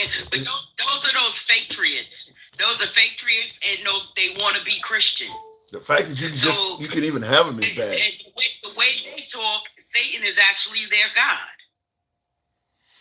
Now, I don't know about that. Real quick, hang on a second. Hold on a second. Handsome conservative. I do see you saying the internet is out on Clapper. I am aware my Wi-Fi has went down, so only the streams that are on switched over to 5G, which may not be as reliable. I may have to end this and go check on my router. That's what's happening. Is that the Bible tells you to love your neighbors and feed the poor and help those that are less fortunate. And what they're doing here, locking them up, giving them outdated food, not giving them medical care, trying to send them to countries where they have no idea who's there. Is that Christian-like? No, but it's capitalist-like. We are capitalist first, Christian second. We do put capitalism above Christianity when it comes to dealing with our fellow man. We know what the love of money does, right? The love of money is what? Is the root of evil. It's because they love money. It's greed, one of the 7 deadly sins. That's what we are experiencing today. And this is, I'm not preaching at anybody. I'm just telling you what I see. So, do you want to follow them to hell because you feel that your stock is doing well?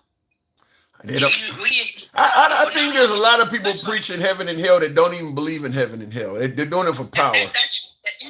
That's true. Yeah, they're doing it for power. Well, I gotta move it on, Miss Mobetta, because I gotta figure out. It was funny. He was like, you stop it. I gotta go. Appreciate it. I'm debating if I want to just stop the live or go and start flipping the table on leaders, questioning them. I don't know. What am I probably would have to go reset the router because it doesn't I'm on 5 devices have switched over to 5G. My Clapper stream is down, and I believe Substack is down. No, Substack is up. Clapper's down. Looks like Instagram is still up, and TikTok. So we lost YouTube and we lost Clapper, if I'm correct. That's crazy. That's why we flipped the tables. They are profiting in Congress and robbing the collection plate. I don't know how you can get around that, Smokey. I don't know how you can get around. And here's what I mean. Most of the folks that serve in Congress could do better on in the free market if you pay them just what a congressional salary is. Did it come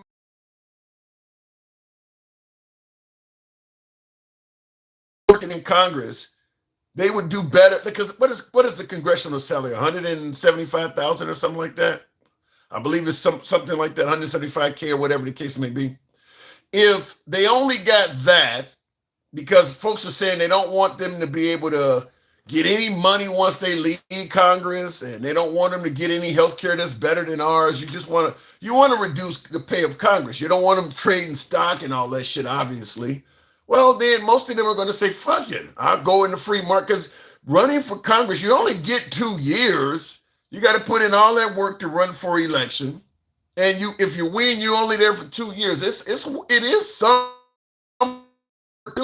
trying to get in there. Now, once you're in there, it's not as hard, but you got to work to get in it. A lot of them would rather just go into the free market, go into corporate America and get that 175K, where they don't have to keep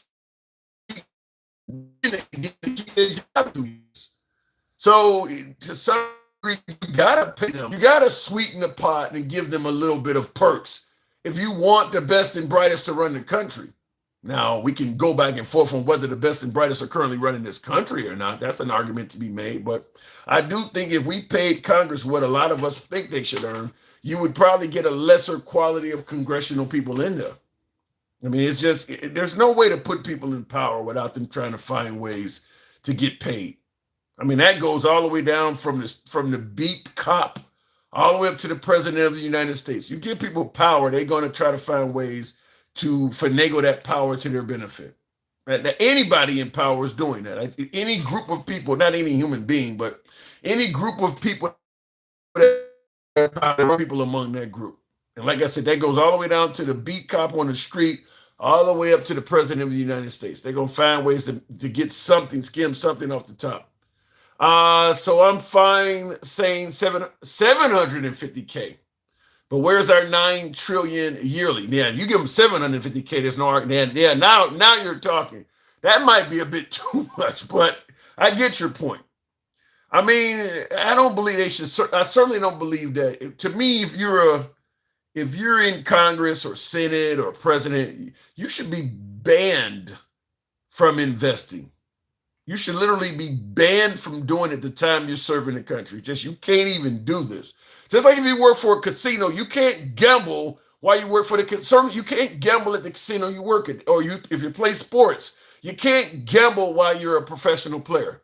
You should be banned from doing it. You can't. Look, if you want to invest, stick to investing. Do not try to run the country, because obviously the conflict of interest is real, where you're going to invest in shit where you know you're about to change laws and policies that make benefit you. You should just be banned from doing it. But that hasn't happened yet. It's a privilege. They should be happy they get that privilege, says See Me. Yeah, but the problem is, if you give them a privilege to do that shit, you don't know if they're passing laws for the betterment of America or to just line their pockets. Like, Trump just allocated millions of dollars to coal. Coal is like coal should be archaic. For a fuel source, coal, he just did that today. Guaranteed Trump is either related to or knows somebody that is heavily invested in coal. Guaranteed. Shouldn't happen. Shouldn't happen. It should not be. I mean, when you're making moves like that, you're against wind energy and you're complaining about solar and you're complaining about all the alternative shit, and you're putting money in coal? Yeah, guaranteed. He either knows somebody or is related to somebody that is heavily invested in coal. And it'll come out. It'll definitely come out. All right, folks, I may have to reset the live because my router is not coming back up on its own. And I see in the comments, Miss Mobetti said I have some connection. Yeah, there's something going on. So I got to go figure this out and see if I can reset the live. So bear with me while I do that. Doesn't coal cause cancer? Yeah, I mean, yeah, inhaling this shit and all of that. I mean, it's just not only that, but it's bad for the environment. There's a lot of things. Coal is outdated as an energy source for most methods of fuel. You want to use it at a power plant, But then it's putting out the smoke that's fucking up that neighborhood. I mean, like, that's just the worst one. I'm resetting. I got to reset the equipment, Robert. That's what you said. You said, why the fuck did you drop me? Because my equipment is all jacked up, Robert. Is that what? Let me bring Robert up real quick. Because Robert must have something to say. How do I invite him back? Okay, there we go. Robert, that's who you are. How many fucking accounts do you have? Hey, when these motherfucking white people come for me, I got accounts. I even have accounts with men's name on them. Shit, they call me trans. So today, on Happy Pride Month, shit, I'm a trans. Today, I got 8 inches, 12 inches, 6 inches. Shit, damn it. Robert. And can we please get you educated on racist? Please, can you stop saying blacks for the love of God? Come on, I was told today to stop saying African American. Who the fuck said that? I had a person in the comments say, you are an American. You're not from Africa. Oh my fucking God. I swear. See, quit ignoring those little redneck motherfuckers. They don't know shit. I'm just telling you, this shit is...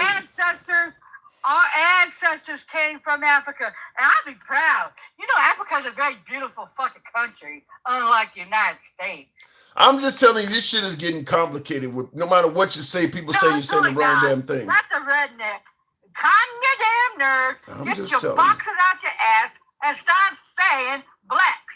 Hallelujah. But don't. Can I say color?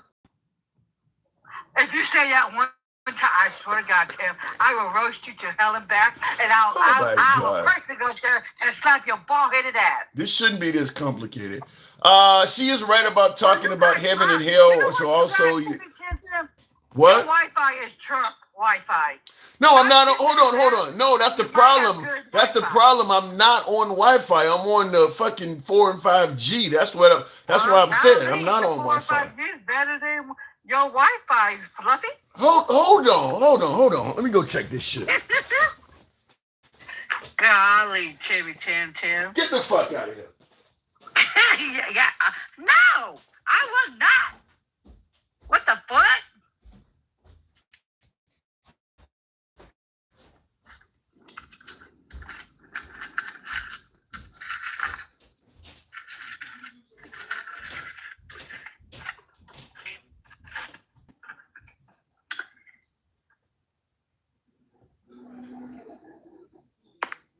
Megan's being a cult. What the fuck? Boy, sit your ugly ass down. You guys say yes, master, every time that motherfucker jumps. He calls you uneducated, and you still be kissing his ass like that. Oh, he didn't call me uneducated. Yes, he did. Right to your faces. And then he said he doesn't even give a fuck about your votes.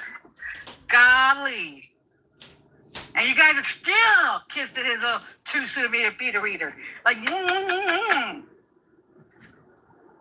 Golly, damn. MAGA reacts. We're not no code. Hi. Because I would entertain you guys. I'll do a strip tease, but you guys will fall the fuck out. Because my personality today is I'm a trans woman. I'm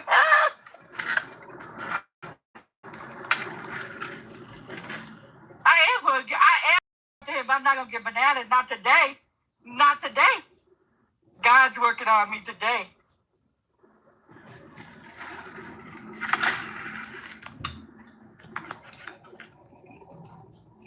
Damn, Tim, how long does it take you to fix your Wi-Fi, you trumper? Hello?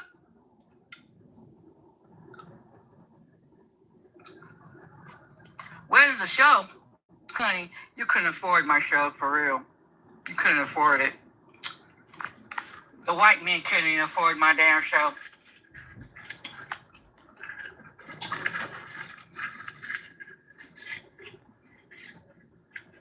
Tim couldn't even afford my damn show. He so wants to see it too, but he can't even afford it on his little Trump Wi-Fi. He is a secret MAGA, girl. Come on now, you know. You absolutely know. He'd be riding on that damn P. Weenie, like, damn, you can't get it out of his mouth. Now he's still, after that white T-man drops some knowledge on this black man, he still comes out and says, you know what? We can still be racist. Like, what the fuck? See, that's why this little cornbread, ratty coon gets on my damn nerves. That's why I go straight ham on his ass. But now, see, when Biden had Wi-Fi, he gave everybody Wi-Fi. Unlike your beloved maggot, his orange peel doesn't give everybody Wi-Fi.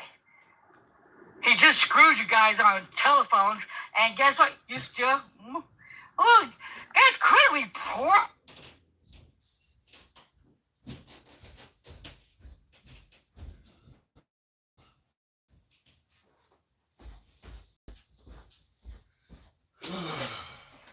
Welcome back, Tim, the man of the hour. What the hell happened? Did they take her off without me even being here? What the fuck? They took her out Okay, anyway, I'm back. I don't know if did it come up? I can find out in a minute here. No. Yeah, the mobile, I mean, I reset every damn thing, so I do not know. It looks like it switched over. All right, Tim's on Trump mobile. No, that's not the case, but I'm having issues with my Wi-Fi. That's what's happening. So I'm gonna have to end up dropping you guys because something's fucking wrong. I went up and tried to reset the router. Gaysa went by her white daddy's name today. Yikes. Gaysa grandma does not have a white daddy. You guys need to chill on that shit. Why the hell won't this come up? Tim's Wi-Fi must be at a neighbor's house. With the money I'm paying for it, shit, I wish. Yeah, it's showing I'm connected to the Wi-Fi, but it's not showing that the Wi-Fi is on the internet. So apparently what it's doing is probably going, it was off. I think something knocked the plug out of the wall. So it is what it is. You look like a trans bitch, says D-Fan. And D-Fan is referring to Gangsta Grandma with that comment. Says Gangsta sucks a dick. Shut the fuck up, guys. D-Fan was really going off on Gangsta Grandma on Instagram. Says you look like a trans bitch. Damn, Gangsta. Well, Gangsta Grandma would not have heard that because she was not on Instagram. It looks like the Wi-Fi just came back up. That's what happened. Anyway, well, you guys don't know me anyway with the hat, mustache, and all that other bullshit. So maybe I've been on here too long, but real quick, I can't believe what D-Fan said. You look like a trans bitch. We'll have to end up saving that for the next live. Real quick, I just want to make sure I look in the comments, make sure I didn't miss any super chats. I don't want to ignore that. Turn your signals are really, yeah, even my signal was bad. I had to go reset the router, but I think you guys have had enough for me anyway, judging by the screen. Somebody showing me some love. Blue One Banks and Cedric, appreciate that. Thank you very much. Wow, some of you guys, Big Dog, we can make something happen. Hang on a second. A couple of you guys are being too kind. Bama Landscaper, good to see you. Bama, thank you. Big Dog. He's just hanging around with a bunch of Negroes like Jesse Jackson at a Klan meeting. I don't even know. Yeah, man, I just want to tell me but a second, man. Earlier, y'all was saying about George Floyd. I just wanted to clear something up, bro. I have not heard anybody say this whole time. Blue One, thank you. Clear it up. Give it to me. What you got? Well, everybody say he had D-rugs in his system when he died, bro. That does not mean this man was using. You see what I'm saying?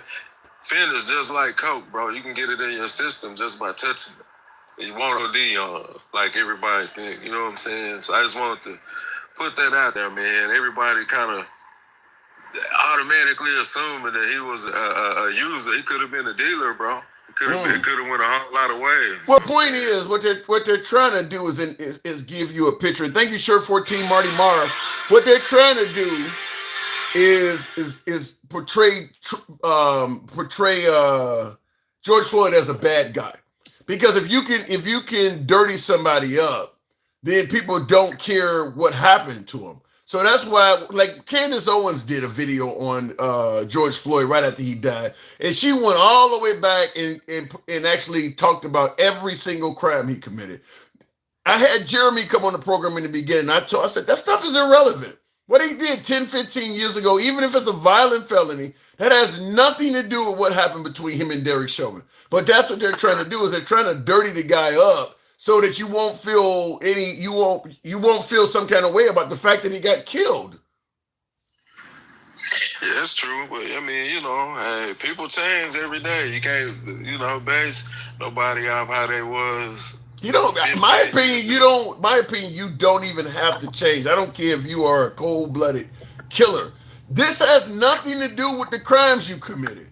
You can't just take somebody out and say, well, he is a bad guy, though. That ain't got nothing to do with that. I mean, what Derek Chauvin did has nothing to do with any of George Floyd's prior felonies. I mean, look, you're trying to arrest a guy over allegedly passing a fake $20 bill. That is all that we're up to discuss. You're here to arrest him for passing a fake $20 bill, bringing up that he pulled out a firearm on a pregnant woman back in 2004 or some shit. That ain't got nothing to do with this. What if somebody passed him the $20 bill? He might not even know. You know what I'm saying? Yeah. It could go a lot of different ways. Now, I don't disagree with any of that, but the point is they trying to suggest that this guy had Hulk-like strength, and he was somehow so much of a danger that they had to sit on him for 9 minutes. Yeah, and I heard Amanda earlier saying that 30 minutes, so that's crazy. He did say that. He absolutely did indicate that, I'd like to know what book he talking about that policy is in or whatever. There is no Tim, I ain't gonna hold up no more time, bro. I just wanted to say that, man. I never heard anybody over the whole George Floyd talk. Everybody just automatically assume he was a user. That stuff can get in your system 1,000 different ways. Hey, it could have been some on the fake 20. You know what I'm saying? Yeah. But let me ask you this before you go. Do you believe that this would be, because Takesha came on here and she was saying that if George Floyd was white and Chauvin was black, the country would view this totally different. Do you believe that? 100%. Hey, I wholeheartedly agree. Yeah. Yeah, I'm in Arkansas, man. I know how white people are, how they can be. Don't you guys have an all-white town? Don't you guys have an all-white town developing in your state, in Arkansas? Man, there's a whole lot of all-white towns. Harrison, Arkansas, prime example. You know what I'm saying? What would happen if you and I went to that town to get a sandwich? We get looked at funny for sure, but I think we'll be cool in the daytime, but they call them a sundown town for a reason. Wow. As long as you headed north or south, east or west before the sun set, you'll be all right. You know what I'm saying? What I have to ask, because I'm not from the South, and both of my grandmothers, both sides of my family, left the South. My grandmother on my dad's side was in Hattiesburg, Mississippi. My grandmother on my mom's side was in Memphis. They both left during the 40s or something like that to get away from all that oppression. The question I'm trying to ask is, why do black people stay in that shit? If they treat you better up north and they continue staying down there. Why do you think? Why is that? It's their home. It's what they've known. Is that attraction to where they're from so strong that they just stay and deal with that stuff? Man, I ain't gonna say it ain't bad everywhere. I'm in South Arkansas. I'm about 15 miles from the Louisiana line, man, and I got a little over 200 acres down here, bro. I'm not fixing to move north and give up everything I got that my people work for to pass down to me. You know what I'm saying? But if it's racist, you may end up giving up everything you got anyway, just by force, and it may be the end of you. Well, I mean, I haven't specifically been target of a hate crime or a racist act, but I see it all the time. You know what I'm saying? So, but that's what I don't get. Why stay in that environment? I mean, listen, if you're hanging out at protests with MLK or something like that, and you're actively fighting the system, that's one thing. But just to live and navigate amongst that, why stay around it? Well, I guess bottom line, you know what I mean? I guess it's home, you know what I'm saying? Shit. And I guess a lot of us look at it, ain't nobody fixing to run me away from my home, you know? Hey. But, I mean, like I was saying, I don't feel like it's as bad as it was back in the 40s. A lot of stuff done changed since then. But you're saying there's still sundown towns in your state?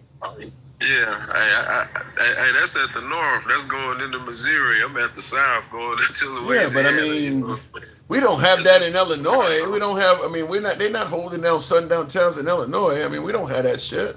I mean, I don't know. I mean, far as I heard, like Harrison was like the United States capital for the Triple K. You know what I mean? I don't fuck around. I ain't got no business being there anyway. I know where I'm not welcome. I'm not fixing to go knocking to say y'all let me in. You know what I mean? I guess I understand it's home. I suppose. I don't know. I mean, it's just like the Hispanics that come here across the border and things like that. They are leaving their homes as well for a better life. I mean, and I'm sure there are plenty of Hispanics that are living dirt poor, and they say the same thing. I'm not about to leave my home. I mean, it's where I'm from. So I suppose that. Man, my best friend, man, he was in the NBA, and he from South Carolina. And man, so does he. Well, he went to the league under Nolan Richardson back in the '90s. You know what I'm saying? And he loved Arkansas so much, bro. He moved here, you know, from being out in Columbia or whatever.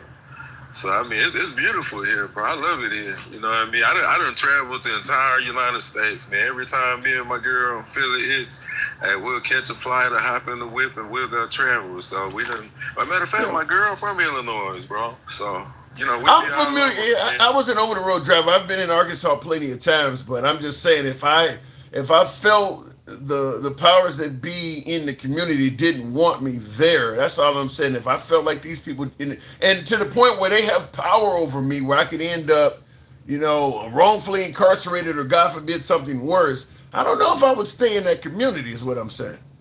Yeah, but I don't think it's that bad where I'm at, you know what I mean? But up there, yeah, I mean, it's in the mountains, bro. Harrison is in the mountains. I don't know niggas live in the mountains. You know what I'm saying? We ain't got no business up there, bro.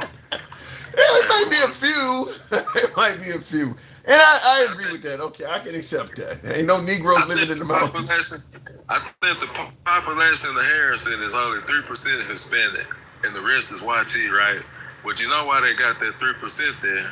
To work. You see what I'm getting at? So, yeah, it's crazy, man. That's how it is. All right, big dog. They got an all-white prison up there, too, bro. They got an all-white prison up there in the mountains. Well, don't go up there. Do not go up there and commit a crime and end up in that shit. That won't go well at all.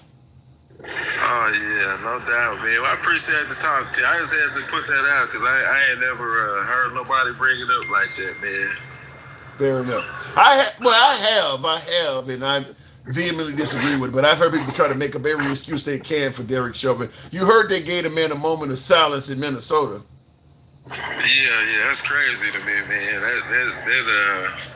That's crazy, bro. I don't understand. It's a messed up world we live in now. It was messed up before, so I think it's gonna be messed up after we get up out of here. You know, hey, we can just get online and debate and talk about it, but I don't think no real change will ever come, you know, especially under this administration. A lot of this administration is kind of rolling things in reverse, but a lot of changes already came, and it was continuing to happen. It's just this administration wanted to make America great again, so they got alternative plans.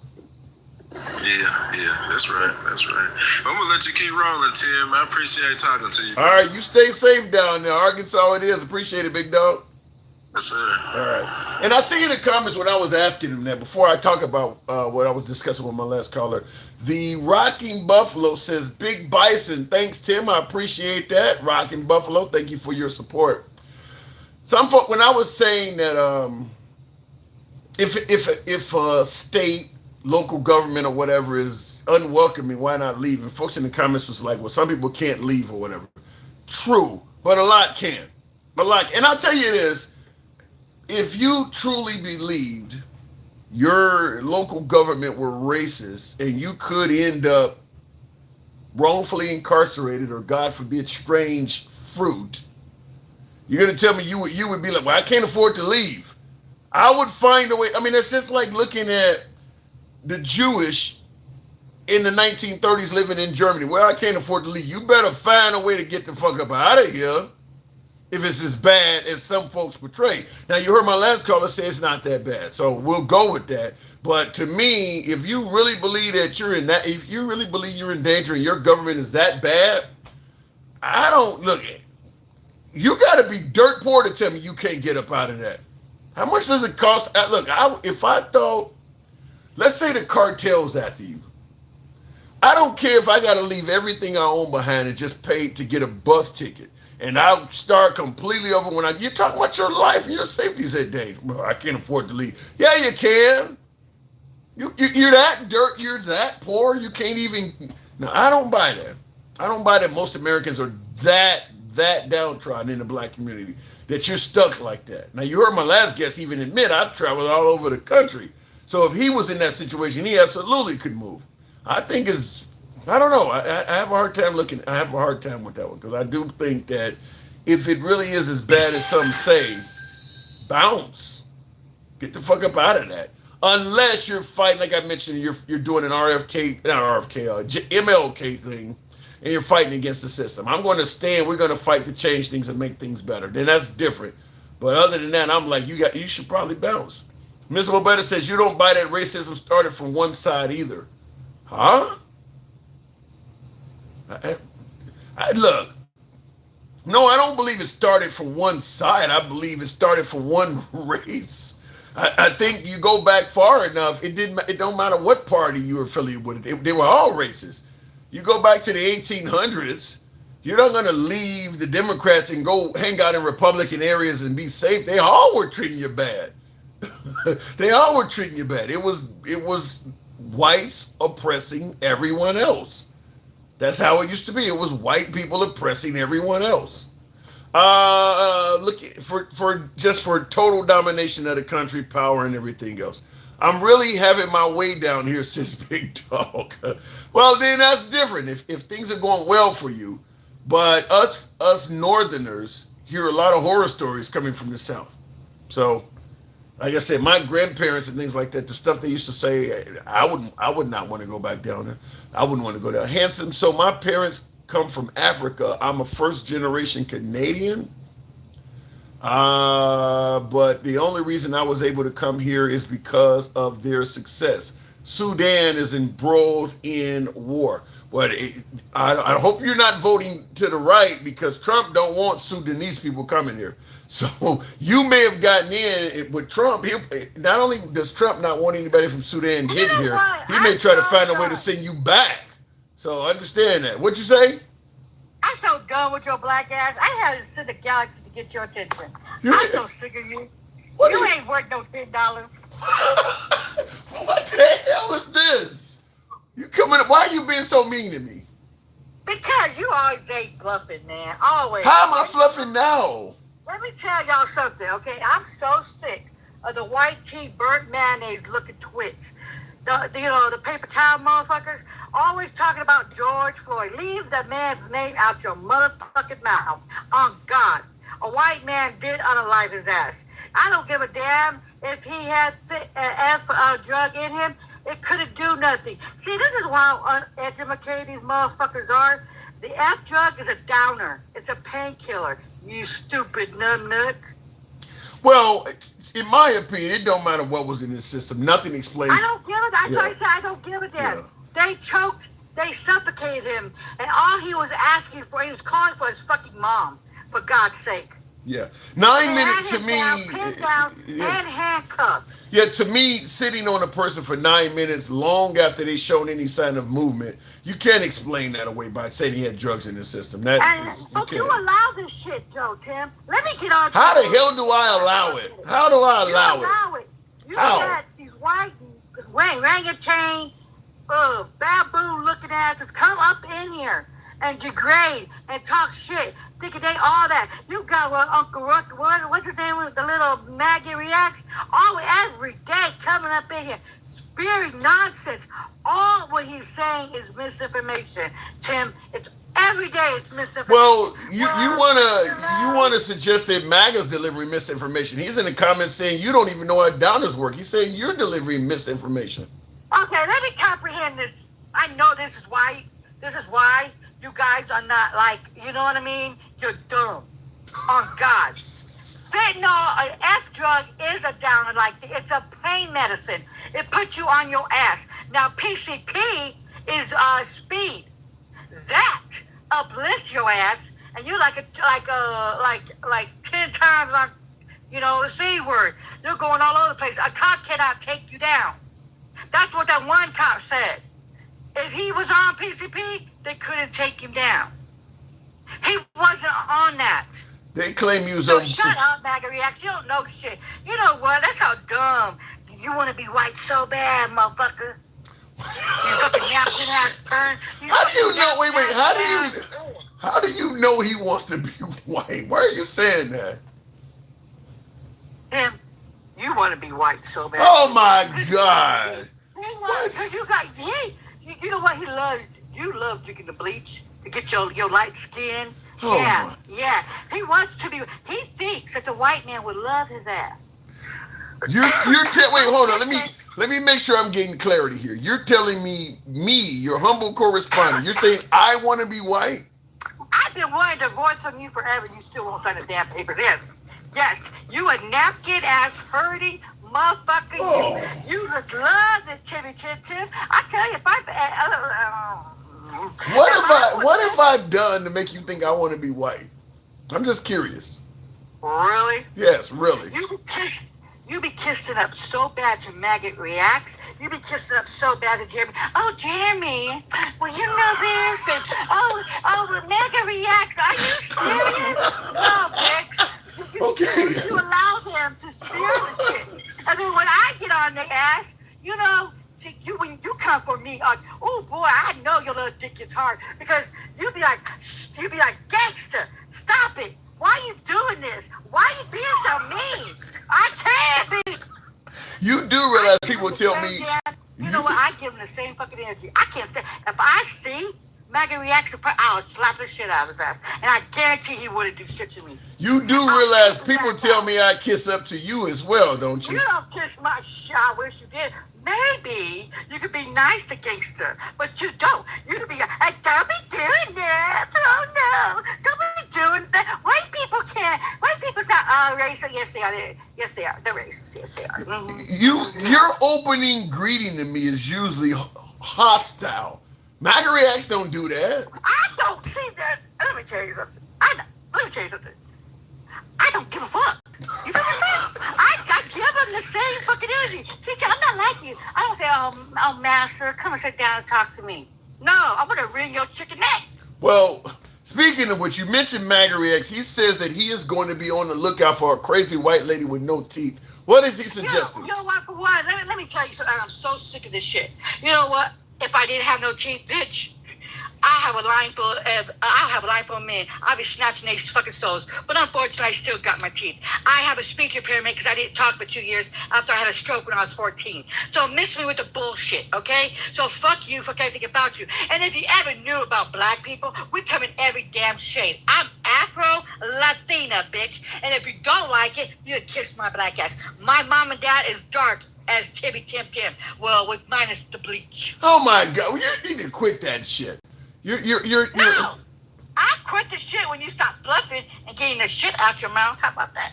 Well, I'm sorry, gangster, but I don't hate all white people. I don't hate white people. Okay, hold the fuck up. Who won? Here we go. I don't. Well, I'm not hating on the maggots at all. I never said I hate on no white people. I said the maggots. But I'll never kiss a maggot's ass. Okay? I'll never. See, I would never. The maggots don't do shit for me. I can't even get wet with a maggot. You know what I'm saying? Shut up. I'm not jealous of a maggot. I don't get off on a maggot. I look at them, they make me sick. What the fuck? Maybe They do everything bad for us, Tim. They got us in this situation, Tim. perhaps you just have not met the right MAGA yet. No. I don't call them friends. I don't call them lovers. I would never have them up beside of me. I never kissed a white man before. Never will. Never. In the comments, Demetrius Supreme says, I'm a Armstrong Williams clone. Who the hell is that? I don't know. Don't give a fuck. I don't know who Armstrong Williams is here. Who the hell is Armstrong Williams? Nobody knows who that person is, Don't even Demetrius. talk to me. Don't you a maggot? You a rapist? You a pedophile? Shut the fuck up. You don't think all MAGA are that, though? They let me tell you something about let me break this shit down to you. They love pedophilia. Do you know why they love pedophilia? Pedophilia. Yeah, I had to say it like that so I won't go to prison. That's smart. I like that. Pedophilia. I actually like that. Let me tell you something. The one that's in charge, the little yes master, he's a pedo too. So Duke fits right along in him. Duke, after a 14-year-old, got charged 7 fucking times. Oops. Pedophilia. And people still be kissing. You even allow him on your platform. What are you talking about? You let him up, don't you still? No. Look, you talking about Duke? Duke. Yeah, let me explain. Let me explain the Duke situation. I brought him up because I wanted to hear about what was going around, what the rumors were about his fucking charges. I don't think bringing up Duke with that type of a past just to talk politics in the day's events, it's worthless. I would never, I don't have any desire because there's no way to have a conversation without him, without the whole audience wanting to talk about his charges. They don't care. That's like bringing Jeffrey Dahmer up to talk about the Knicks game. Nobody wants to hear about the Knicks. They want to hear about the people you ate. So there's no way I can talk to him without that coming up. Darth Vader, Duke. Darth Vader, 9, yeah, he's a pedo. All right, he was right in here, yeah. Yeah. There's no way to bring him up. Whereas nobody's going to care about what he's talking about. I was to go off on his ass and say, I apologize. I'm a grown woman enough to say, I'm sorry, Duke. You should change your name though, because Duke isn't a good name. You're going to get it. No, but Tim, on some real shit, I'm so sick of the YT people. Maggots. I meant the maggots. Let me say, the maggots. Okay? I'm so sick of them. They put us in a fudged up situation. They're taking our rights, Tim. They are. They're gerrymandering the shit, and it's all going to come back at them. You know what I mean? But let me give you this one. This is Gangsta Grandma times 10. You guys know I don't black ban or censor. Here's one I think that is fairly critical. You're pretty critical of me, Gangsta Grandma. I want you to hear this comment. Give me your opinion. This is coming from U.S. Navy Spook. He says this motherfucker can't survive on his own, so he has to sell out to a racist pedo who is trying to systemically oppress people of color. How pathetic. Now he's referring to me. Is he giving you? Is that inaccurate? Is he doing it accurately? Well, Tim, were you talking about Duke? No, he's talking about me. He said I cannot. Hold on, let me read it again for folks who didn't understand.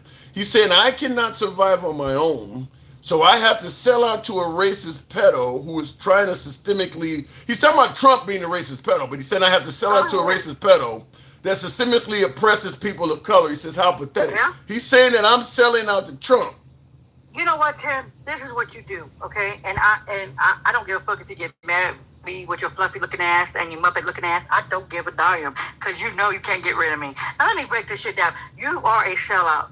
You a ratty raccoon. Ouch. You a ratty raccoon because you give these motherfuckers grace. You give them a platform to spill everything that we have to fight against, all the misinformation, all the hatred. You give them this platform, and then when we come up, we have to fight it, and we have to go head to head with them. And it's they took Gangsta Grandma off. Apparently, they didn't like her saying. I wanted to talk to her about that. Let me ask you folks this, Dan, because I'm assuming she's not the only one that feel that way. Do you guys think I should have a show that's only liberals? Because she said I give MAGA a platform. Should the show just feature only liberals?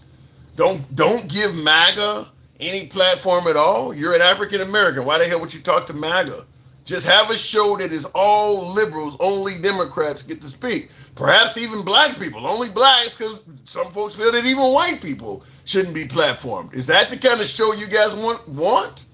Where you don't want me giving a platform to opposing opinions that you might not agree with, opinions from people that might not like you, because a lot of Democrats don't like MAGA and MAGA don't like Democrats. But that is what it appears that she is suggesting, is that you're wrong for giving them a platform and you're a sellout. That's the same thing U.S. Navy Spook was indicating, is that you give these folks a platform. You're an African American. Your show should be predominantly liberal and African American. That's what it sounds like. Anyway, tapping the screen. You're fine even when you're fluffing, says Miss Mo Better. Arlita, I don't know why they dropped Gangsta Grandma, but they did. Probably people were reporting her. Could be. If you only have liberals on your show, Handsome Conservative says, if you only have liberals, your show would be dead. We've talked about this before. I agree with that. And I'll tell you something, the show was never meant to be that way. I've probably had 1,000 monologues where I say each and every single time, we don't block, ban, or censor. Our opinions go left of Bernie Sanders to, left of Mom Donnie to I'm having dinner with you. We say it every day. The idea that you can only platform one side, I make it clear on every live, we don't do that. I make it clear I don't like losing guests, but if you are a guest that only wants to hear one side, the side you favor, this isn't the program for you. I appreciate you tuning in. I appreciate you folks' input, some of you folks supporting the show, et cetera, et cetera. I appreciate all of that. But if you want a show where only one side is speaking, a side you agree with, you think the other side should not be platformed, they're either libtards or racist or whatever you want to go with, this is not that show. It never has been, it never will be. And if it makes me some sort of fluffer or coon or sellout for inviting folks from the opposite side on, then that's a label that I will unfortunately have to wear. And James Gary says, you black and stand with orange guy in his Muppets. Shaking my head. He gives two fucks about you. Do something else for likes. I think you're new to the program, James. You're really new to for you folks that are in the comments saying that I stand for Trump. This has got to be the first day you've seen the show. It's literally got to be the first day you've seen the show for you to say that. And I'll leave it at that. What happens is, particularly among African Americans that are disgusted with Trump, you see an African American, you see the backdrop, and you just assume this person is MAGA and I hate the guy. As Public Enemy once stated in regards to Farrakhan, don't tell me that you understand until you hear the man. If you listen to the show, you'd realize you really are way off on that. You realize you're way off on it. Don't let the backdrop, don't judge a book by the fucking cover. Anyway, looking in the comments, if you go back and forth, you go back far enough, racism started in Africa when people sold their own people. Yeah, I agree with that, but that doesn't, look, if a mom sells you her child in Cambodia, and then you start abusing the kid, that don't excuse you from abusing the kid. Well, you know, the mom, that sounds like what Duke said. It's kind of the shit he used to say. He said, you in being raccoon Timmy Tim, stop fluffing. Okay. I like listening to both sides, but check that shit when MAGA nuts spews disinformation. Well, you got to be able to check it on both sides. You think the liberals are always honest and only MAGA does that? James, being a liberal doesn't consist of who's in office. He actually holds principles no matter who's in office. That's a respectable and redeemable quality of a person. Finally, somebody. Thank you, India. I can't pronounce it, but thank you very well.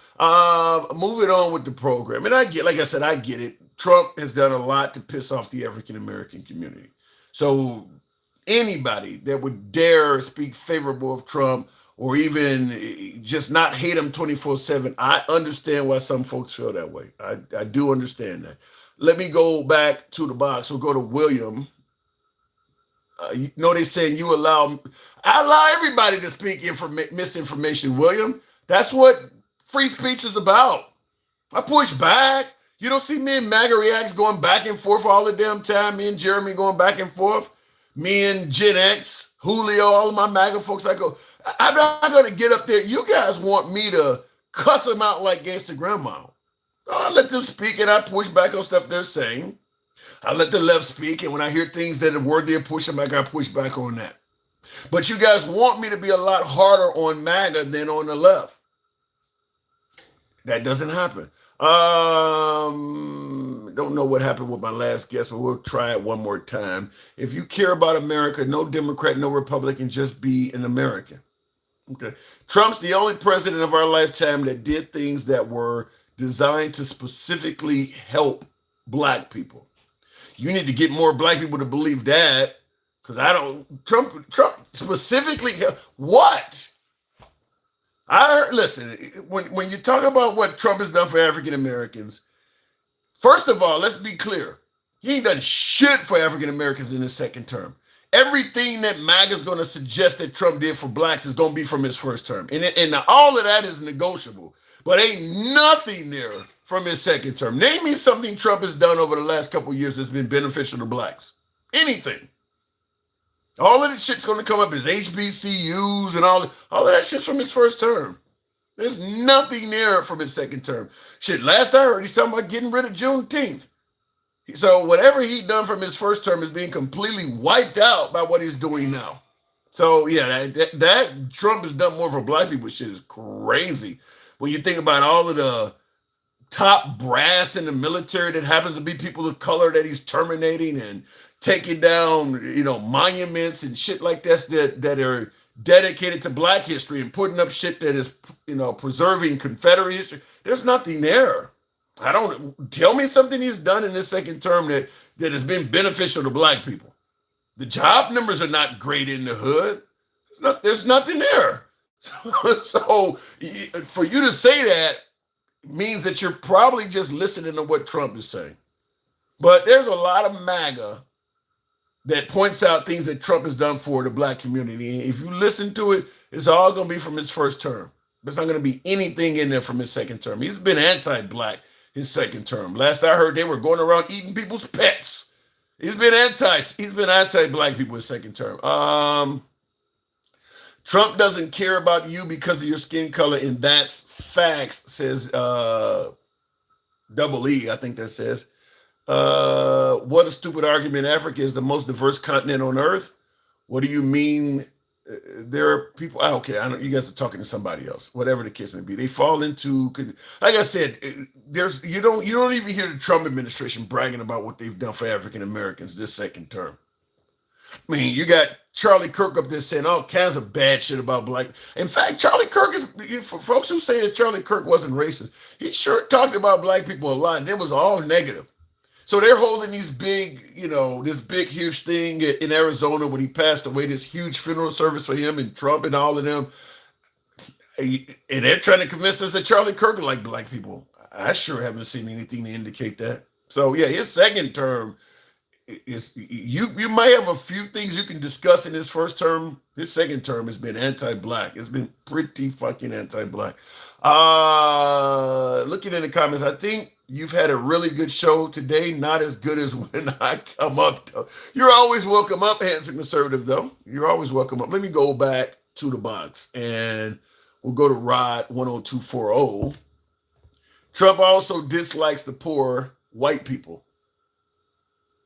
Well, he says he loves the uneducated. He says he loves the uneducated. Depends on him.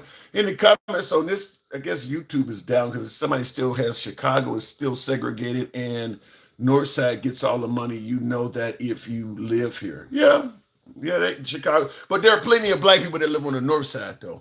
Chicago is segregated, but there is no side of town that is all black. Well, the South Side is mostly black and the West Side are, but there are plenty of black people that live on the North Side. There's just a lot of blacks in Chicago. They brag about what they do to and not for. Miss Mobetta, I don't get that one. Sean, you're speaking into the wind because by all measures, everything's more expensive under Trump. So what is he cleaning up?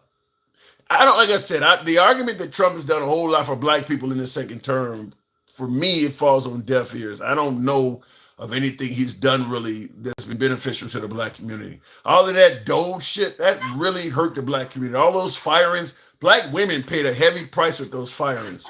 I don't see it. Nate, good evening. Yeah, what's up?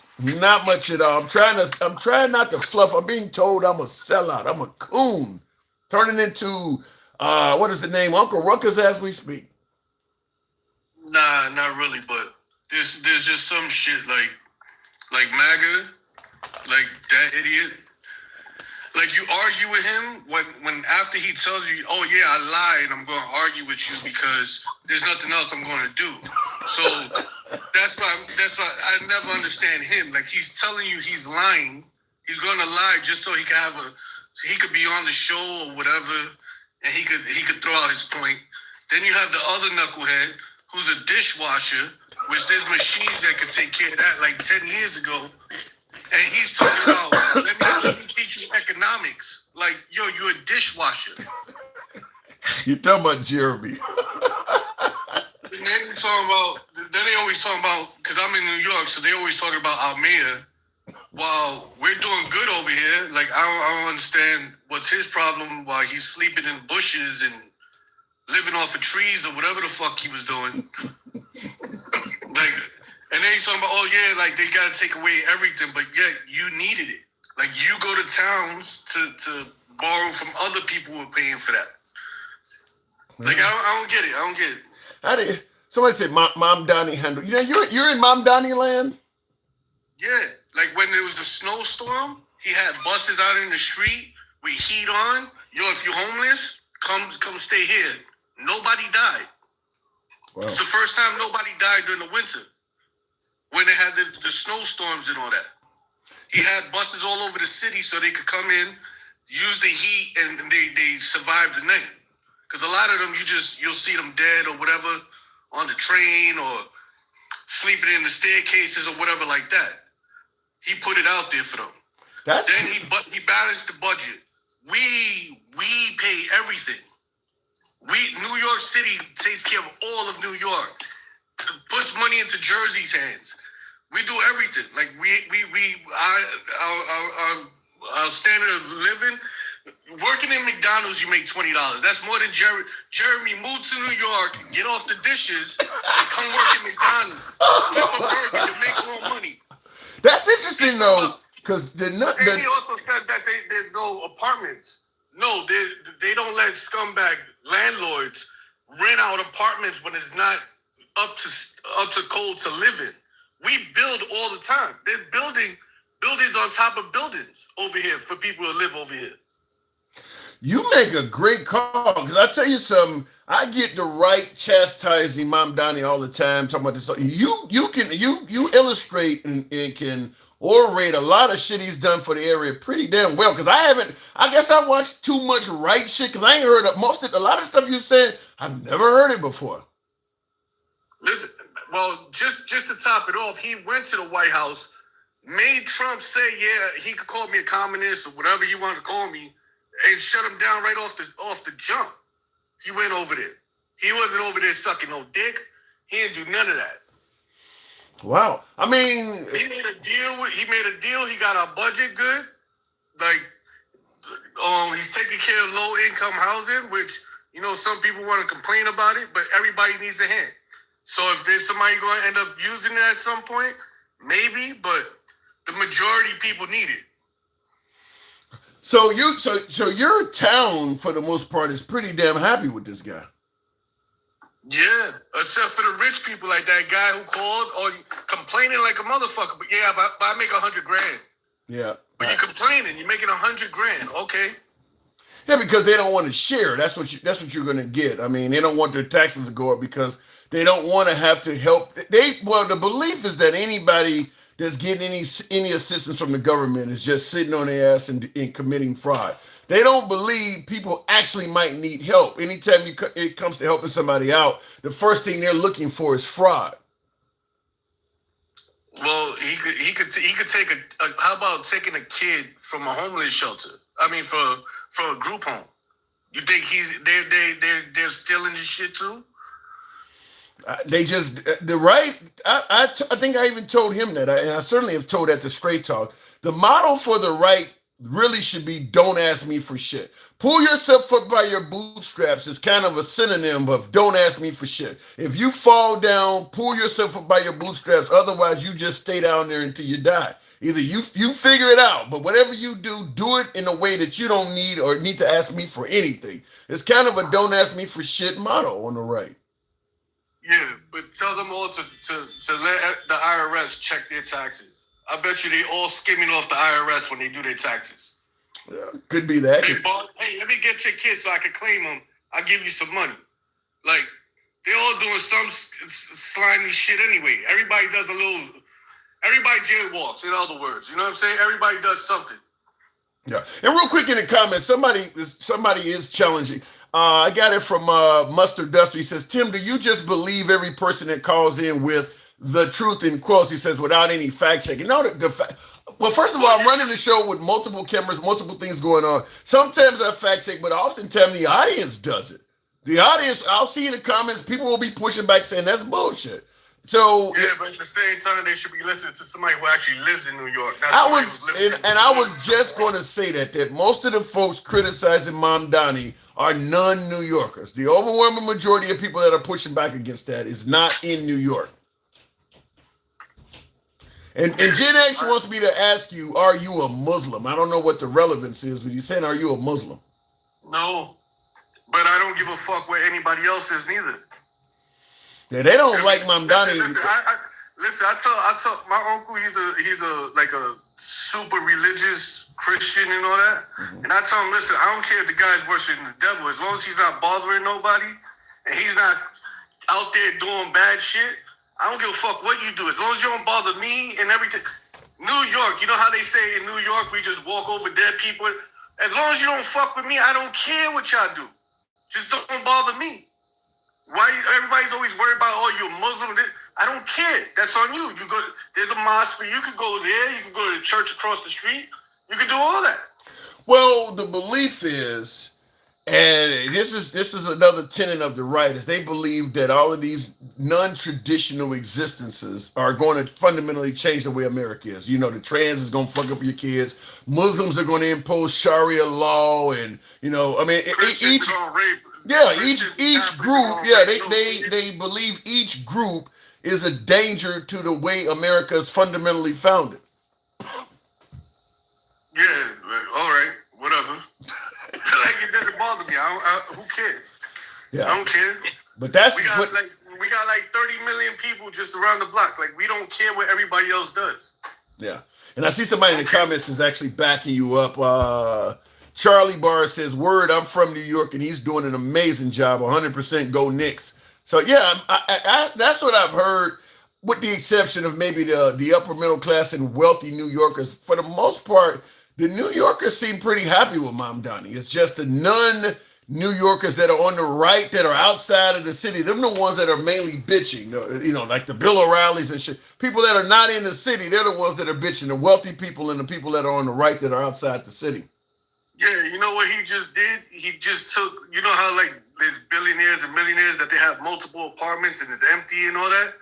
He's like, well, if you want to do that and get tax breaks and all that, well, we're going to charge you. If it's like $1 million and up, like, we're going to bill you. So you're not just... All right, if you got the money to do it, do it. You know what I'm saying? Like, if you're looking for the tax break, well, he's going to get you on it. There's an empty apartment. Somebody could be living there. He ain't bothering nobody. He's cutting through the red tape. Y'all want to keep multiple apartments, and you could put it as, oh, this is my office building, this is my townhouse or whatever, and you're doing the tax. He's just eating through the red tape. He's doing that. Trump, you know how Trump went? He said, well, my apartment is like 33,000 square feet, but then when he goes to take a loan, it's only like 3,000 feet. Yeah. He's cutting through that. He's not bothering us. He ain't bothering the lower class. So you've already had one mayor, Rudolph Giuliani, that ran for president. Do you see Mom Donnie going? Do you see Mom Donnie going? Wait, hold on. Do you see Mom Donnie going beyond the mayor, the role of mayor? Who knows? But See, the thing is that there was a big tragedy when that happened. When Giuliani was around. True. The 9/11 happened. True. That's a whole different thing. You know what I'm saying? So he had to deal with a big issue. Now, what nobody wants to talk about with Mondami is he's actually, our last mayor robbed New York City. That's why we were in a big deficit and nobody knew about it until he came in. And then when he came in, he's like, hold up. Like, we owe like I think it was like $70 million or something like that. And this guy just ran off. Where's Adams at? He's in a non-traditional, they can't get him out of a different country. He bounced. Your mayor, he left America? He bounced. Look. Damn. He robbed a whole bunch of money. Remember, Trump had him on the strings. Like, yo, you better let this happen or we go. He was all scared and everything. He was doing whatever Trump wanted. Because he took money. He took money from I think it was like Israel. I didn't know he left him. This is a black guy. I know the guy. I didn't know he left America. When you got time, Google this shit. You can see that he's gone. What, he hanging out with Russell Simmons? Damn. I guess. But he left like a $70 million deficit that nobody knew about. So you believe he took Eric Adams? You think he took the money personally, some of it? Could have. They all be scheming. Damn. But he ran. I think they gave him like the place where he went to. They gave him like a trophy. It says former New York Mayor Eric Adams was granted honorary Albanian citizenship and issued an Albanian passport through a special presidential decree by Albanian President Bahram, whatever his name is. The citizenship was requested by Adams himself following his advocacy for the Albanian American community. And see wow. Look at how much money he left at New York City in a debt which nobody knew about. God. That's right because he actually balanced the budget right now. Like, that shit is great. Because we didn't even know about this debt. I'm going to say something that ain't going to be popular with my liberals and particularly my African Americans. You can't blame this one on the white man.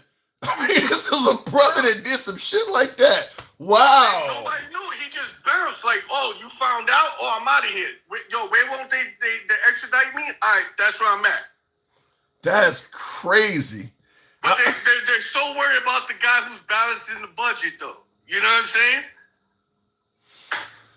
Shit. I'm surprised I haven't really heard that on most of the cable news outlets on the left or the right. I really haven't heard them really talking about that. In New York. That's why. It's a New York thing. Like, people in New York know about it. Shit up, but Mamdani is all over the fucking news. Because that's Trump. You know, they playing that Muslim card and everything else, and he's this. Because I guess he may be seeming like a threat right now for them later on. Yeah, but a brother that don't, you know, potentially committed fraud and fled the country, that, you know, that don't get news. To me, I see Mike in the comments saying it's old news, but this is not a huge story nationwide. It hasn't gotten a lot of airplay. I didn't hear about it. He's like you said, he's with Russell Simmons. He's out. Yes, Russell Simmons down there, I think in Fiji. He down there. He been left, but Albania. He gave Puffy the award card. Like, yo, here's the key to the city. I'm out. I know what you're doing. I'm out. I don't go to Trump. I don't go deal with this, so I don't get locked up. Yeah, do whatever you want. Send ICE over here. Do what you gotta do. I'm out. And then he disappeared. Wow. But Mamdani is doing a good job. That's the story. Because, like I said, the right really hates that guy. You know, here's the crazy thing. You often hear the left, I mean, at the right, suggest that the Democrats can't just run on orange man bad. They actually got to have policies. They got to actually put forward a way to make the country. I don't want to say great, because the Democrats ain't trying to make America great. They got their own slogan. But this guy does have policies. To me, would it be okay to say he's kind of the younger Bernie Sanders crowd type kind of guy? Could be. Remember, it's only been a year, 2 years so far, or a year and a half. So you gotta let him finish it out. Let's see what happens. You never know. Later on, who knows? He may just rob everybody. I don't know. But for right now, he's doing good. How long? Right now, he's doing good. everything else. How long is a term? 4 years. And then he could go in again and try to get another 4 years. But well, Bloomberg had 3 years. He paid off people to make it he got 3 terms. If he does a really good job, if after the end of his term he's still favored as much as you New Yorkers like him right now, I could see him trying to elevate to gubernatorial role or something else nationally. I mean, because the New Yorkers I've talked to really like this dude outside of the wealthy. Everybody else really liked this dude. Yeah, like we got a whole bunch of like crackheads and stuff like that, and psychos, of course. You know, we're a big city, whatever. So he has like people on the trains looking for them, trying to talk to them. Hey, look, you need shelter, you need food. Like, we got spots for y'all. He tried to talk to whoever. Remember when Trump was talking about, oh, you could just lock up all the homeless people? Yeah. It's a crime and all that. Just lock them up and we'll just deal with it like that.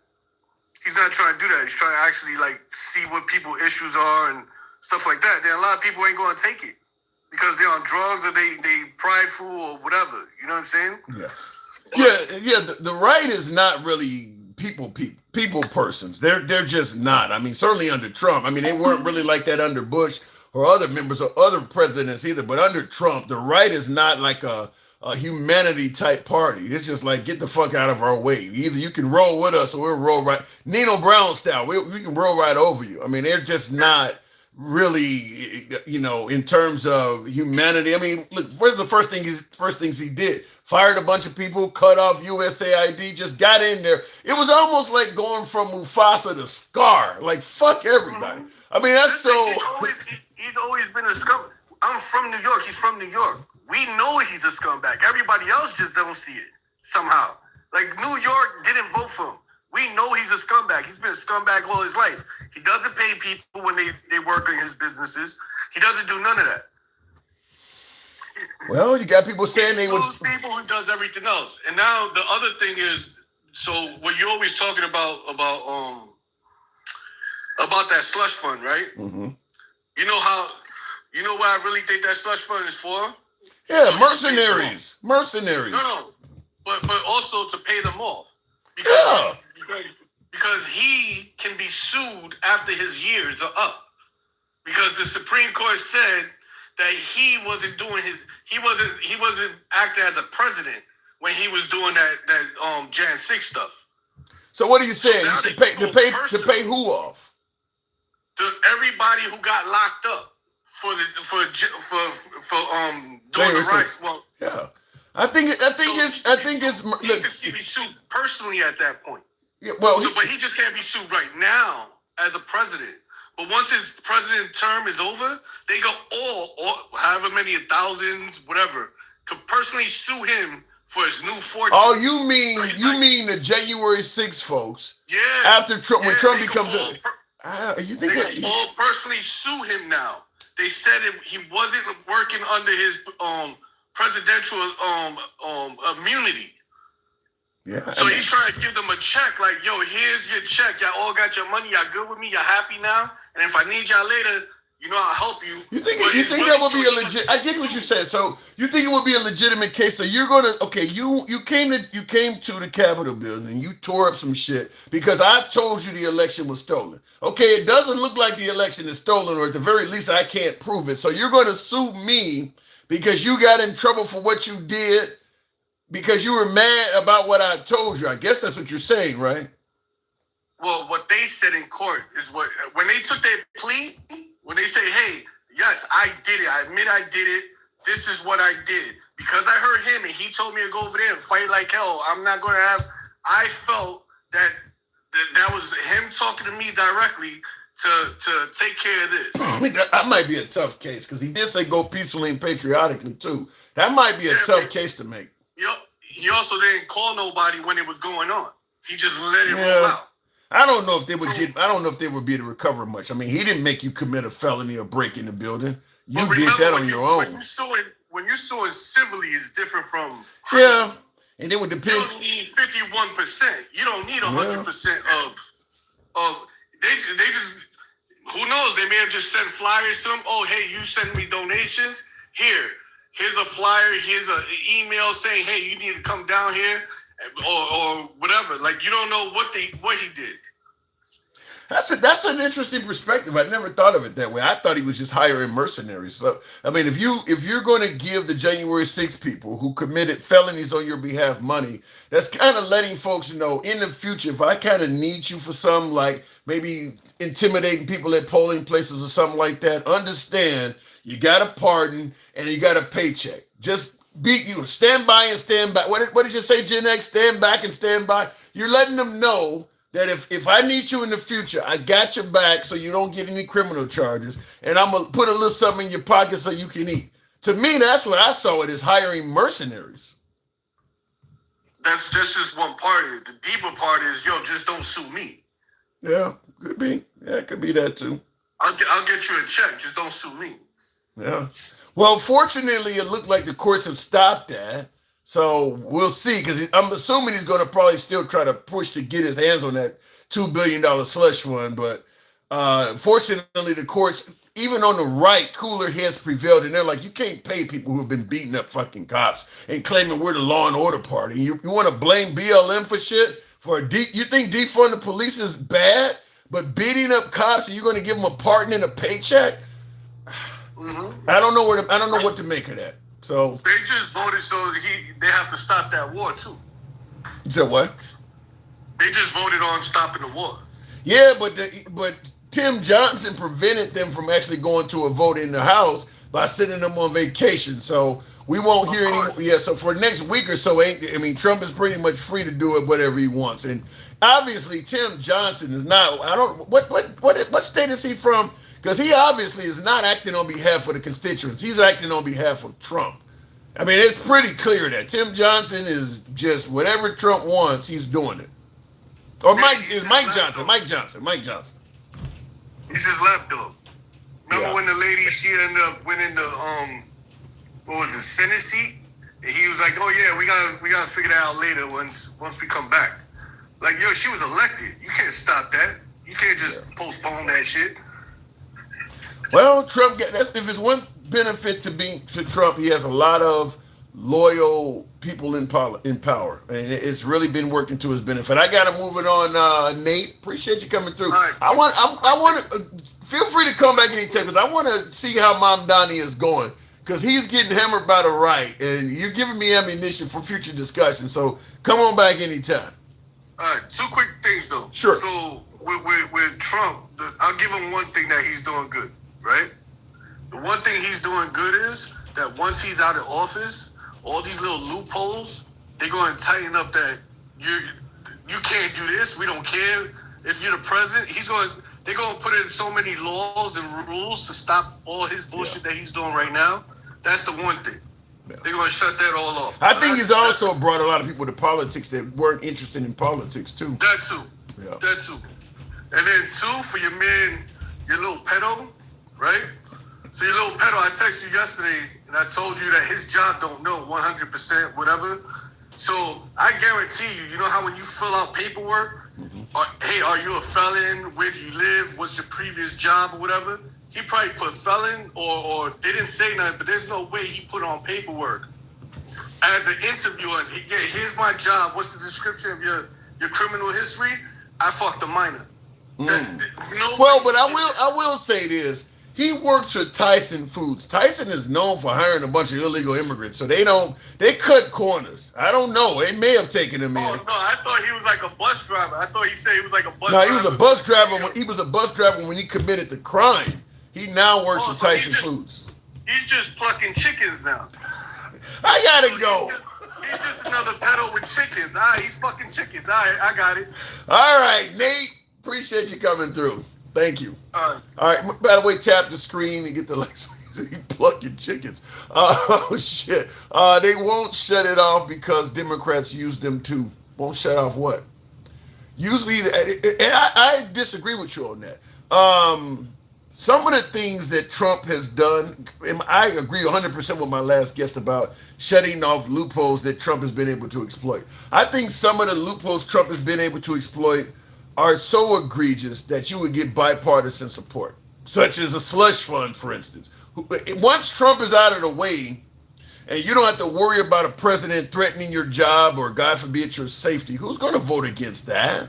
Who's going to vote against the president being prevented from having a slush fund? So I think there's several things that Trump has done that both the Democrats and Republicans will be like, yeah, why would you not be in favor of that? I mean, like, for instance, trying to have your vice president not certify an election.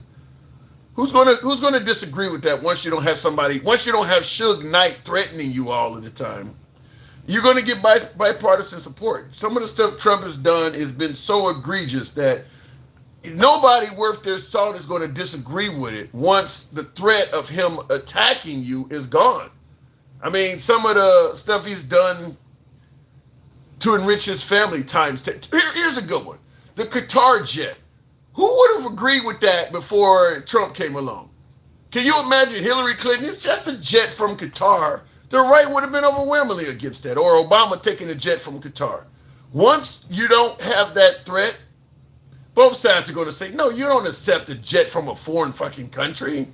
Why we are Boeing. Why would you have to go to another country for Air Force One? You got it. The jet has to be made in America. It has to be secured in America. All of this, it's a Boeing jet, but all of this shit from the middle, no. Everything from top to bottom should be U.S. made. Why would Air Force One be any different? So there's a whole lot of things that Trump has done like that you can't put your name on a memorial while you're still alive. You can't put your name and face on money. I mean, all of this stuff, you will get bipartisan support for it. So, yeah, I think there's a ton of things that Trump has done that once he's gone, you're not going to get any resistance from the left. I don't think you're going to get any congressman or Senate or Congress on the right or left say, no, we think the president should be able to just put his face on money if he wants to. You're going to get plenty of numbers from both sides to get that through. So you just got to wait until Suge Knight is out the way because the right is afraid to actually speak their mind. Marjorie Taylor Greene even said that, like they're scared. I mean, they're scared. And I understand it because you got the full weight of MAGA coming down on you. So they're kind of scared right now. But once he's gone, a lot of this stuff, and I seen the comment, Sherbert is saying it's already against the law. Well, the stuff that Trump is doing that goes against the law is already in place, and they'll have to pass additional laws on how it must be enforced. Such as you can't just be Mike Johnson sending people on vacations to avoid voting. Here's my opinion on that. The law, Congress needs to have a law that prevents one man from stopping Congress from voting. Let's say there's something controversial going on, like right now they're trying to stop Trump with the War Powers Act, and the votes are in favor of stopping Trump. There's enough bipartisan support now that Mike Johnson stopped the vote because he knew Trump was about to be stopped. If you can get a majority of Congress, they should be able to overrule the Speaker of the House sending them on vacation. There should be a number of, once you reach a certain number of Congress people, let's say they sign a petition or whatever, they should be able to force a vote around the Speaker of the House. So if the Speaker of the House is just in bed with the president and he's literally stopping Congress from doing his job, there should be a point where if enough Congress people sign a petition, they can almost like vetoing the Speaker of the House's actions. So no, we want to have a vote. You can't just send us on vacation. We want to have a vote. So it's stuff like that. They should be able to force it when he's trying to, because he's clearly preventing folks from voting against Trump. He's not letting Congress do its job. The Speaker of the House is doing it. He's literally preventing Congress from doing his job. And this is the second or third time he's done that. Sent them on vacation when it looked like they were going to vote against Trump. There should be a way to stop that. There should be a way to stop that. I've never heard a president say, I'll have to ask my lawyers, and he says it all the time. Yeah, Trump trying to pretend like he don't know anything about the slush fund, and they're naming stuff after him, and I ain't had nothing to do with it. Yeah. So I really think that any national dedication to a president should have to come from, let's say, Congress or whatever, like naming Trump-class battleships, naming jets, the F-47 jet, for instance. All of this crazy stuff where his name is on all of this stuff. And of course, once he is gone, they're going to remove his name from all of this stuff because it's not earned. He's not earning this stuff. It's happening during a bad economy. How's your name going on all kinds of stuff? It's not being earned. He's just slapping his name on everything. So it's going to cost us taxpayer money to put his name on this stuff. And then once he's gone, we're going to have to pay again to remove it. Because that's what's going to happen. His name ain't going to be on all of that shit. Now, down in the South, they'll name all kinds of highways and airports after him. But nationally, his name is not going to be on all of that stuff. Especially in a town like D.C., they're going to remove that stuff. So you're going to have to pay to put his name on it. You're going to pay to move it, take his name off of it. So people shouldn't worship Trump or idolize him, says a Polish guy. I agree, but we're in the minority there. Can you imagine if Barack Obama did any of the things Donald Trump is doing? Just imagine what Fox News and the Republican politicians would be saying. Trump would be complaining about it. Trump himself would be complaining about it if Obama was doing it, or if Biden was doing it, or if Hillary Clinton was doing it. If any Democrat politician in the presidential seat took a jet from a Muslim nation, really from I don't care if you take it from the UK or France, there's no reason why we shouldn't make that ourselves from start to finish. There's no reason the world's most powerful nation should have to go to another country to get a jet. And then when you think about what they're doing, because they're currently working on a replacement for Air Force One, he's going to fly this in the interim. So he's going to fly this jet. And then once he's done as president, that's going to go and hit Smithsonian. And the other jet they're working on will be used by future presidents. So he will be the only president to ever fly in this jet. And then it goes into his Smithsonian. And we're paying hundreds of millions of dollars so he can do this for only a couple of years. I mean, he only has 2 years and a few months left. And the jet is not even in operation yet. So he's only going to fly this for, we're literally paying hundreds of millions of dollars to get this jet secure and presidential worthy. And it's going to be done being used in only 2 years. That is a complete waste of money. There's no excuse for that. The current Air Force One that's in existence would have easily been usable for the next 2 years. And then to do it in this economy where everybody is suffering, to waste that kind of money, that's insane. And like I said, if any other Democrat did that, yeah, they would be all over that shit. That is you talking about waste, fraud, and abuse, that is complete waste. That is just a luxury item that is 100% unnecessary just so he can fly in more comfort. Totally unnecessary. The current Air Force One would meet all his needs for the next 2 years. There's no reason to replace that. In all honesty, the ballroom don't immediately need to be replaced. We absolutely don't need a reflective pool. We don't need a tribunal. All of that stuff, all of those lavish items he's spending money on, ain't none of that stuff necessary.